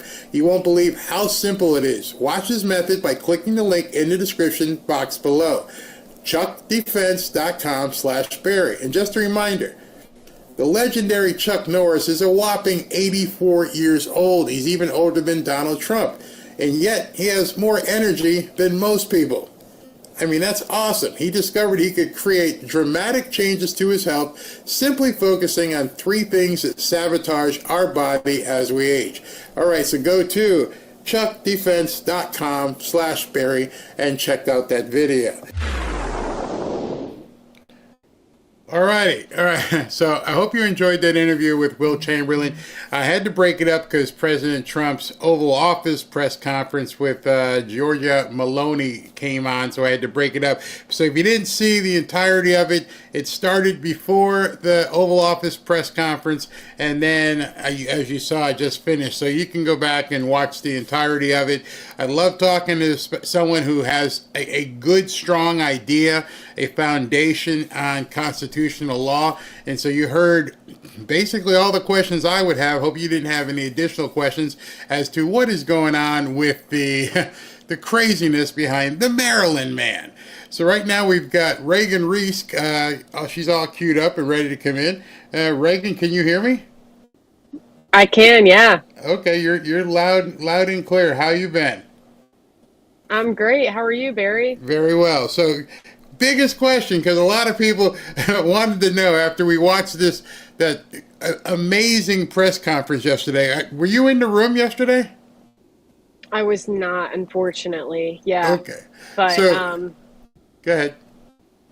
No, I was going to say I wasn't there, but I'm glad. I'm upset I missed it, but I had some reporting I had to do for my editors. So sometimes you have to make those trade-offs. So what have you heard about it? Because as we watched it, we were dumbfounded. So I'm sure you've seen the tape by this point, and it was pretty amazing because I had the White House feed on, and as the White House feed ended, it just dropped as soon as Caroline turned around. But later we saw the video where Caroline turned around and headed to the door, but Miss Marin just stood there, and then she just let loose on these people. So there's two questions, and I don't know if you've heard from anybody. One, who was the woman who wanted to ask Caroline Leavitt a question, and why do you think she said, no, I'm not going to take it from you?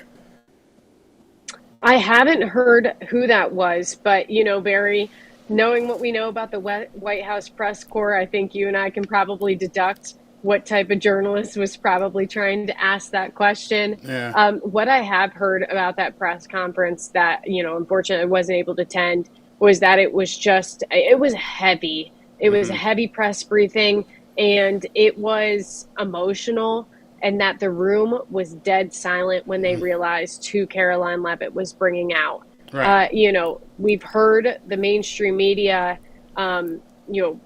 champion this Maryland man, this Maryland father of the year, and come to find out the DOJ has brought the receipts, and it looks, it's not looking pretty good for the media here. It's looking like they might have been wrong about what this guy's character is. And while Democrats are traveling to El Salvador to try to get this man out of custody, Caroline Leavitt is bringing in the mother of a victim of one of these crimes that illegal immigrants committed in our country, that these Democrats who are, freaking out about what the Trump administration has done to this Maryland man have not taken the time to reach out to Patty and talk to her about her situation. They haven't taken the time to comfort her, but at the same time, they're freaking out about El Salvador. And so I think the whole press conference was just a massive slap in the face to legacy media for just ignoring the real tragedies that illegal immigration has brought on our country. And today, in front of PM Meloni, they went right back to it and said, hey, President Trump, why are you not bringing this guy back? It's like they don't stop. And so it must make your job and Monica's job hard because you're surrounded by these people. I don't know, are they getting their marching orders from somebody else? Why are they so intent on doing something about this one person? What's motivating all this? Yeah, sometimes it does seem coordinated, doesn't it? That they all really have the same exact agenda in mind. When the way I approach my White House job is I want to hear from your audience, the people watching your show, the people reading the Daily Caller, the people watching Fox News, about what they want to hear. That is my job as a journalist, is to give you a voice in the briefing room. There are only a select number of people who are allowed in the White House briefing room that are given a White House badge to cover the administration. And so I'm representing, millions of people in that briefing room with their opinions. And so, you want to hear what their concerns are. And I don't know how concerned half of the country is with this one Maryland father. And, on one hand, they might be concerned because they're still listening to the legacy media and believing them what they're telling them. But just the fact that they cannot let go of this issue, I don't know. It displays a lack of critical thinking. I think it's quite ignorant to the American people to not be asking them about the things they care about. The Epstein files, the border wall, anything else that President Trump is doing. even any other of his immigration orders. I think it's just insulting to the people watching this show, to the people that read the Daily Caller, what the legacy media is doing. Now, you're in the press room. I don't know, the Brady room, I guess that's what it's called. Who gets to go to the Oval Office when they're having, like, the international leaders come in? Yeah, well, I'll tell you, there's always foreign press whenever there's international leaders, and there's always a lot of them. And under the Biden administration, a photographer once pushed me off to the side while I was trying to cover the president and yell a question, and it turned into a big thing. So it gets packed in the Oval Office, and for that reason, they limit the amount of journalists that are allowed in the Oval Office. So the White House pool reporters it's a rotating basis of reporters. It's kind of luck of the draw whether you get to go in on the day that there's going to be something happening in the Oval Office. Right. We're a part of that. We get to go in. We're, assigned to this pool once or twice every month. When I was under President Biden, I got to go into the Oval Office, probably 5 or so times. I haven't had the opportunity yet under the Trump administration, but, fingers crossed. I'm going to be in that pool duty on Tuesday. Wow. So, Trump, if you're watching this, let's do an Oval Office call it Reagan. and one of the things when we're watching those international leader press conferences, excuse me, why is it that they pretty much ignore the other person? I mean, the reason he's sitting there, you're talking to another world leader. She's the PM of Italy. And before that, it was the gentleman, Nayib from Bukalele from El Salvador. But they had some questions, obviously, for El Salvador because of the Maryland dude. Yeah. But they just seem to ignore the other world leader. Is there no decorum or any rules in terms of, hey, listen, you're going to have to give some questions to the other person as well, or they just don't care and it's just straight on about President Trump? Oh, it's a complete free-for-all, and it's really up to whoever can yell the loudest. Sometimes you're waving your arms, you're pushing yourself out in the front, and so that's really what it's about. And President Trump, I think, likes taking the questions. I think he's the most interesting figure in the briefing room or in the Oval Office during these press conferences and stuff like that. So for that reason, I think the press focuses on President Trump. Sometimes they'll hold press conferences and they'll require you, if you want to ask a question of President Trump, you also probably should be asking asking a question of the other international leader that is there. You can't get around that in the press conference. But in the Oval Office, it is just complete chaos, Barry, that people are just trying to ask any question they can. And President Trump is the most interesting man in the world. Yes. So, of course, everyone wants to ask him a question. Is Caroline Leavitt in the room? Couldn't she moderate and said, here's Reagan's turn and here's Caitlin's turn? I mean, to me, it seems easy to manage, but I wonder why they don't do that. That's a great question. I think she is typically in there. I do know that, when the president is talking, the press secretary tries to attend so they can kind of know what he's saying, be there to regulate things if they need to be. But I have to imagine that President Trump likes taking his own questions. If I think back to when President Biden was in office and he came to the briefing room for the one and only time he came to the briefing room, he didn't even call in reporters himself. Karine Jean-Pierre called for him. Right. And so sometimes I do think for these leaders, being able to call on reporters yourself, it's so small. It's a small detail, but I do think it just shows that they can battle with the press. They don't need somebody calling on things for them. So it wouldn't surprise me if this is a choice by President Trump to call in reporters by himself. Okay. So you mentioned Biden, so I got to ask, I don't know, did you cover that speech that he made? Oh, no, it was in Chicago, so you probably didn't go out there. But what was the reaction from the reporters after seeing him stumble his way through yet another speech? I know. I don't know why they keep putting him out there. Really, Barry, it makes me quite sad. I just thought that when he left office, finally, it was so sad. Like, it got to the point with him where I just felt so bad for him. And it was like he was just not there. And I just thought that, okay, He's done now. He's out of the White House. He'll get the opportunity to be on the beach, to relax. But now we're finding out through reports that he wants to get back into the political game. He wants to do campaigns. He wants to do fundraising. And now he's giving speeches, and they're not going well. And so I'm like, oh, Barry, please, or I'm just Biden, please stop. It's so sad. Take your granddad and put him back over here and let him have some mapo or something. It's crazy. Exactly. I'm like, what is he doing? But you know what it's indicative of? It's indicative of they have absolutely no leadership, that they're willing to take him out of mothballs and put him on a stage and watch him fall flat. I think it was MSNBC, or I'm not sure, CBS, one of them, just did an interview with George Clooney.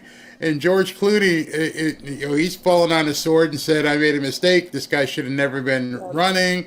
And who's he want? He wants Wes Moore from Maryland to be the new leader. Have you heard any talks about who they're? I mean, it can't be AOC and Bernie. I mean, who's going to lead their party? I mean, I think your audience would want them to embrace AOC and Bernie if I had to guess, because that is such a mistake. It's unbelievable that the people that the Democrats are embracing right now are their far left candidates, and it's like the exact opposite of what the American people told them they wanted in November. Almost every element of the country shifted to the right. And the Democrats are responding by embracing the far left members of their party. They're responding by bringing Joe Biden back in. And it's crazy. But, I had the opportunity to attend President Biden's last dinner at the White House. And it was kind of like this send-off, this farewell. And it felt like all of Biden world was there. And it was, his attorney general, his first lady, his whole cabinet. And I saw Pete Buttigieg. I saw Wes Moore of Maryland. And, they were schmucking it up. They were, shaking hands, taking photos with people, working the room. And so really what I saw in this dinner was who could potentially emerge as the 2028 candidate. I would not write off Wes Moore. I wouldn't write off Pete Buttigieg. Really? Pritzker, J.D. Pritzker from Illinois. All these people just seem to be whining and dining people, taking those questions, taking those photos, shaking those hands. And so these are people you could see be big players in 2028. So I want to get to this. Ashley told me, because make sure you talk to Reagan. She's like, you got a scoop coming out. Are you allowed to talk about it? I think the scoop that she's talking about, we did report it out. There are 6,300 immigrants. We can't say illegal because they were both illegal and legal. Okay. Immigrants who were given parole. So they were given benefits, Medicaid, Social Security numbers, student loan forgiveness. And 6,300 of these immigrants that they flagged, they were either on the FBI terrorist watch list or they had criminal records. And guess what, Barry? They all came in under the Biden administration into the country. And so the Trump administration, once they identify these people who are on the FBI watch list, who have criminal records, who are, getting the benefits that only citizens of America should receive, the Trump administration said, absolutely not. They revoked their parole and cut those benefits away. Wow. 60. And that's how far of the people you're talking, how far have they dug? How did they find 6,300? You think there's more? I do. So actually, this was something that came out from Elon Musk's Doge. They were the ones who uncovered this. And I believe they figured it out by going, from my understanding, is they figured it out by going down, who was receiving Medicaid, who has Social Security numbers, who is getting student loans, etc. And I think they went through that, and that is how they were able to identify these immigrants that are on the FBI terrorist watch list, that have criminal records, that have been reaping all of these benefits. And so my understanding is that if Doge can find more, they will find more, and that this probably isn't where it stops. But, hopefully they are wrong and that there was only 6,300 for them to remove. It's interesting to me because over the last couple days, while all this stuff was going on about the Maryland dude, over and over, CNN, all of them kept saying, there's no evidence, show us the evidence, when there was evidence everywhere. They just chose not to look. I'm sure as a reporter, you have access to all kinds of court files. I forget, Pacer is the one for, I think, for most of the court files, and LexisNexis. You can dig into these things. So it wasn't like it wasn't available. They chose not to look. Why is that? Why? I mean, I guess you can claim plausible deniability at this point, but if you're a reporter, like you just had a scoop on that 6,300 immigrants who are doing those things, why are they not even looking? I think it boils down to most reporters are lazy people, Barry, and don't want to put in the work. Seriously. I think a perfect example of this is, I don't know if you saw this press conference that Stephen Miller did, but, the press was obsessed. What's up with this Maryland father? Show us the evidence, blah, blah, blah. And Stephen Miller said, hold on. Do you guys even know what would happen if this guy came back to the United States? Yeah. And everyone was like, well, why would we know? We're not government officials. And it's like, if you're going to be obsessed with an issue, you better dive into it. You better know it. If you're going, I never walk into a briefing room prepared to ask a question that I know nothing about. Because you just, it's ignorant. And so Stephen Miller had to explain to them, this guy comes back to the United States, he just gets detained, likely deported again. And so it's just, they don't even understand the basic facts of the case or what they're asking for. They're just asking for this guy to be deported again. And I think it's just because they don't care to take the time to understand this case. But it doesn't take any time. I mean, an old lawyer friend told me a long time ago that the way he approaches cases, and then I've heard it from so many other lawyers, don't ask a question that you don't already have some idea what the answer is. I mean, so if, hey, what color is the sky? And you know it's blue, so you're expecting that answer, so you can write about it, or if it's in law, you can actually do something. When you're working for CNN and MSNBC, big companies that have tremendous resources, it doesn't take a lot of time to go in and search the guy's last name and search the TRO because he was a wife beater or what the immigration court said. So in terms of being lazy, it seems like it's almost beyond lazy, it's ignorant. So should people even be listening? And I don't want to get you in trouble because if somebody goes, oh, Reagan told us that Reagan told everybody don't even listen to us. But how do they still have credibility if they're not even trying to report the truth? I mean, how many times have we asked this question? I feel like we've asked this question about the Hunter Biden laptop. Yeah. We've asked this question about ignoring President Biden's decline in office, and now we're asking it about this. I'm not sure, but I think that we are looking at the media landscape. The media landscape is evolving and it's changing. And, Americans aren't really getting their news from cable TV. They're going on Twitter. They're listening to podcasts like yourself. They're, on Rumble. They're on YouTube.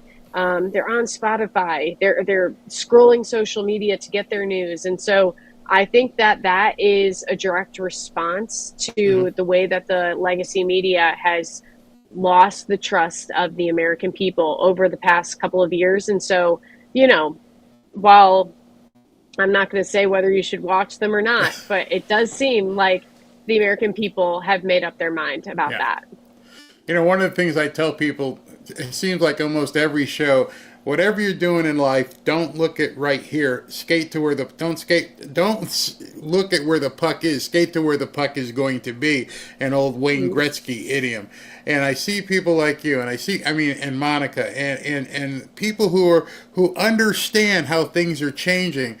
I just wonder to myself, how do you avoid this? When you like what you just said, if you know that this medium is not dead, but it's definitely, you can see it declining. How do you just ignore this? Because then you're not doing your job correctly.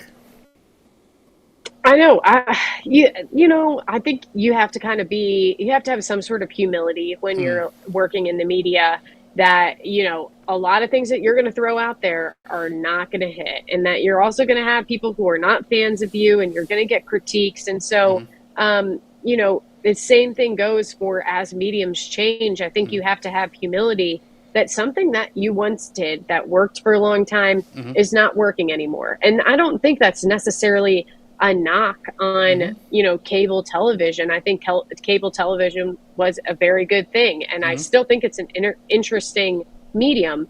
Americans have just changed in their habits. Social media has been introduced, and TVs and shows, you know, their attention span, I think, is a big reason why we're seeing a shift in Americans' content and the way that they're getting it. And so having that humility to realize, hey, I got to change, and here's how I need to survive, and not being so stuck in your ways, being able to put your ego aside to kind of, you know, mold yourself to the media atmosphere, I think is something that the legacy media is lacking. Yeah, very much so. And I commend you, I commend Monica, and everybody who's trying to break out of that and make sure you're trying all these different things. In closing, I got to ask you a good question, which I hope doesn't lead to a bad question. I saw that you did you go to Florida State? I did not, no. Okay. Well, thank you, because I didn't want to go into the shooting anyway. So, but I do have to ask you in closing, I noticed you posted about Lee Corso, and he's retiring from ESPN. How are you a Lee Corso fan? I thought there might have I thought there might have been a Florida State tie there. So there's no Florida State tie. How is Lee Corso something that you want to promote? Because I saw it on your page. So I was a college softball player. So I grew up playing softball, was big into the college softball world. And so I just love sports, and I love following sports. And my dad was a D1 football official. And so I grew up watching a lot of football as a kid. I'm a diehard Steelers fan. And so that's translated to me tuning into College Game Day and paying attention to, you know, what's going on in the college football world, and especially with NIL and the transfer portal. You know, I once was a part of that world, and so I'm really interested in how it's changing college sports. And so, of course, I know Lee because I follow college football pretty closely, and I think I'm heartbroken that he is retiring. And I love College Game Day. So, you know, I thought he was a big part of it. So I was bummed to see he was retiring, but I see he's doing one last show. So I will definitely be tuning in for that. I love. Reason I ask that is because I always like to personalize things, and that's a part of you that you don't see when you're covering the White House or seeing you on a newscast, but people can see the inside. You know, what's she all about? And she was you're a D1. It was a D1. Where'd you go to school? It was D2, Hillsdale College. Hillsdale College, and you played softball there.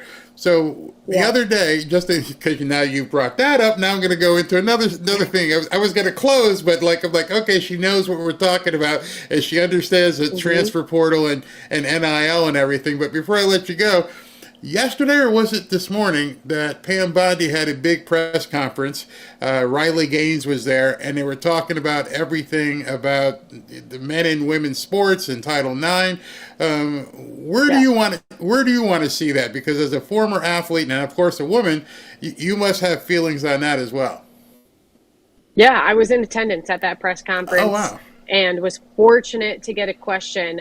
There's actually a school board in Maine that voted unanimously to defy the governor and to keep men out of women's sports. And I asked the Attorney General if that school was going to be exempt from any punishment that is brought on the state. And she told me yes. Schools that do the right thing, and the right thing is keeping men out of women's sports. I don't think that's partisan of me to say at all. That is a very, it's just this common sense, especially as a college athlete. You know, I had the opportunity to interview Peyton McNabb. She was in attendance at the President's State of the Union address in March.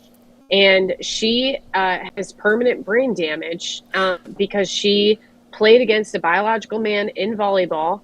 He spiked a volleyball into her head, you know, left her partially paralyzed. And she had dreams of being a college softball player. And she had to leave that behind. And sports has done incredible, incredible things in my life. And, those teammates that I played at with Hillsdale, I'm now, bridesmaids in their weddings. I'm holding their newborn babies. They're going to be my lifetime friends. And so just beyond what was the memories and the games that we won on the softball field, I have a really great community who supports me every step of the way now. And so to just know that there are people who don't get that opportunity because there are men competing in women's spaces really breaks my heart. Wow. Well, Reagan, thank you so much for giving us a little insight into your world and understand. Okay, here's another question. And I'm not even looking. It just popped in my head. And I'm like, as you're standing in the press room and sometimes covering this Title IX stuff and men and women's sports, you're looking around the room and there's a bunch of women in there. Don't they get it? I mean, are they forced into silence? Because imagine if all of a sudden, it's not sports, but they're like, hey, no more women can come here in the press room. You would bet they'd all freak out about that. Why aren't they? Do you think they don't want to speak out about men and women's sports? I don't know. Sometimes I just don't think they understand the gravity of the situation. And in Maine, I believe there was some official in Maine who said, well, there's only 2 men competing in women's sports. It's not that bad. It doesn't happen that often. And sometimes I think that's how the media kind of approaches this. Wow. There are only 2 people who are putting women at risk, or, it's not really that much of a danger if the sport is in contact. And if I can't even think about a man throwing a softball to me or trying to field a ball after a man has hit it. I play slow pitch softball actually right now in DC, and it's co-ed. And I get scared now when I'm, competing against the guys. I back up a little bit. They hit the ball really hard. I cannot hit it as hard as they hit it. There's a definite competitive physical advantage, and there's also a physical danger. And so, just going back to what that official said, downplaying, if there's one case happening, there's bound to be women at risk, and that is too many. And for some reason, I just don't think that they think of it that way. They try to just act like one case is fine, where one case is not fine. It's the same thing they say about the elections. Oh, it's just a little bit of election fraud. It's no big deal. It's sort of the same thing. So, Reagan, thank you very much. Have a very happy Easter. Hope you get around with your family and everything this weekend. Thank you, Barry. Have a good one. Thank you very, very much. Yes, happy Easter. Love having you on anytime. Thank you very much. Bye-bye. Thank you. All right, everybody, that was Reagan Reese, and then I'll close up as soon as we get back.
Back to Fanfare with Barry Cunningham. I'll tell you about tonight, but right now I want to tell you about the red Trump knife, which I've been talking about and raving about, and many of your Fanfare family here have gotten theirs as well. This is the red Trump knife. It is free. If you want to order it, it is free. All you have to do is pay shipping. Shipping's like $13.99 or $15.99 for one, $13.99 for multiples.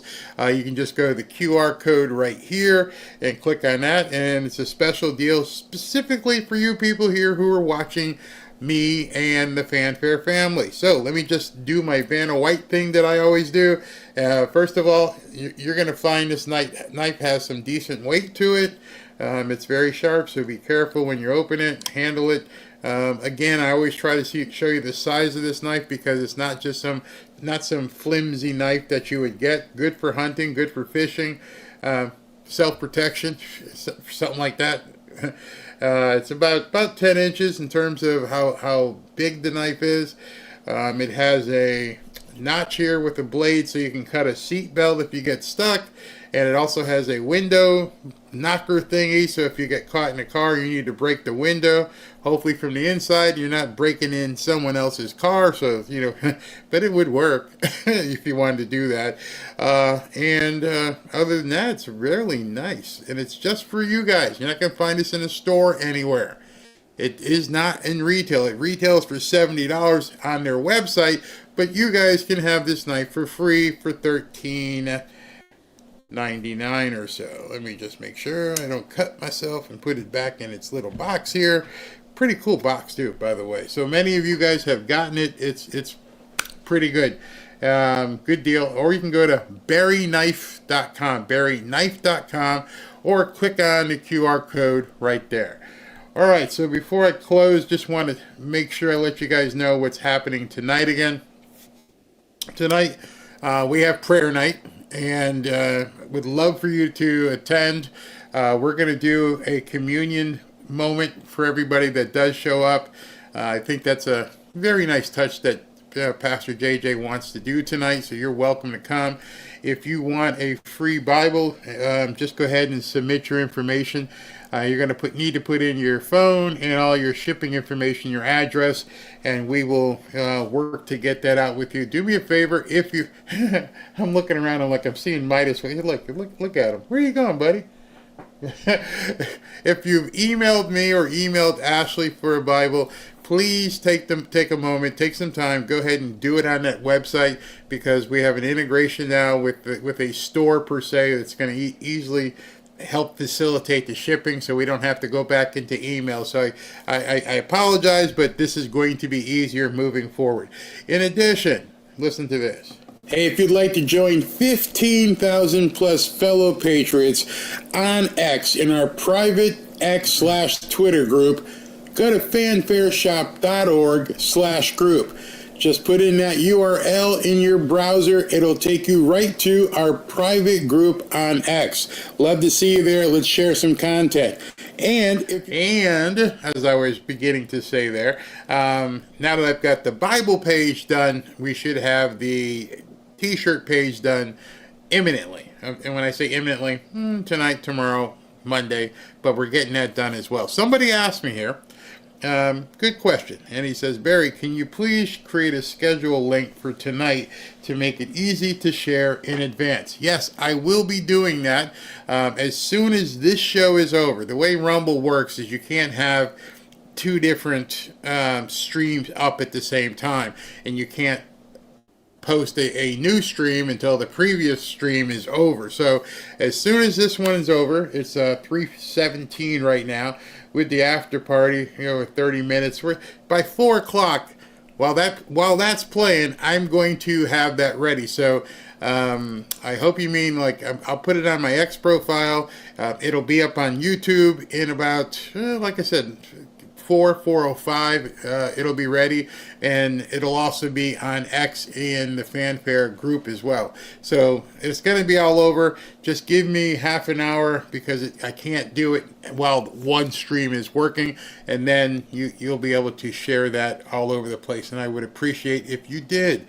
Again, if you missed Will Chamberlain's interview, or it broke up to you because we're watching President Trump, go before Trump started talking, and then after Trump, and then you can see the entire interview. And plus, we'll be posting it in its entirety as well. So we'll do that, and then hopefully we'll see you tonight. But before you go, let me acknowledge any super chats that may be in here and say thank you to everybody. The Maryland man, I saw, like, the first one I saw was like about the Maryland man. What a crock. Hopefully we can stop talking about him now, and put him out to pasture. I'm done. I mean, it's ridiculous, and it's Easter weekend, and they can keep screaming about it all they want. I don't care. I don't care any longer. He's not coming back. If he comes back, he's going right back out. All right, so let's go ahead and do this. And I got it looking good. All right, Beverly, thanks for your devotion to spreading the gospel. Thank you very much. It's important to us. Donna, after the note, Trump also says, where are they? Yeah. So you read his lips. Not really sure what that was, what it was about. Donna's talking about at the press conference, somebody handed President Trump a note. So I'm wondering what that was. Judy Cospel for the Bibles, thank you very much. Donna, Senator Holland broke the Logan Act signed in 1799. But like Will said, don't put that on Pam. They're just not going to. I trust that he was telling the truth. They're not going to put that on him. I wish they'd do something. Just another knucklehead. The Bible request page not processing. Use 3 different browsers. Don't need one. Okay. Not sure. What do you mean it's not processing? Hey, Heather, our Maryland dad hero was also on a terror watch list and suspected of human trafficking. Hey, Tommy, hope you're feeling better, bro. But the NGOs are receiving fraudulent money from our taxes that Elon shows us. If they're paying Kilroy's legal fees, good point. Very good point, Tommy. B. Guerrero, it's all about getting Hispanic votes. Trust me, but we're not going to. Both of them, it's all about getting Hispanic votes. Thank you. And Solrak.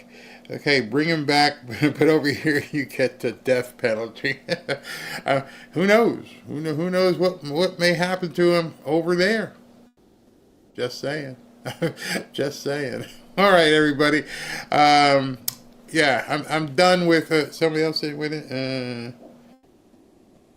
The Bible link didn't ask for my address. Yes, it does. Let me see if I can bring it up so I can show you. Hold on. Hold on. I'm bringing it up because it might need a little instruction. So let me show it to you. Hold on.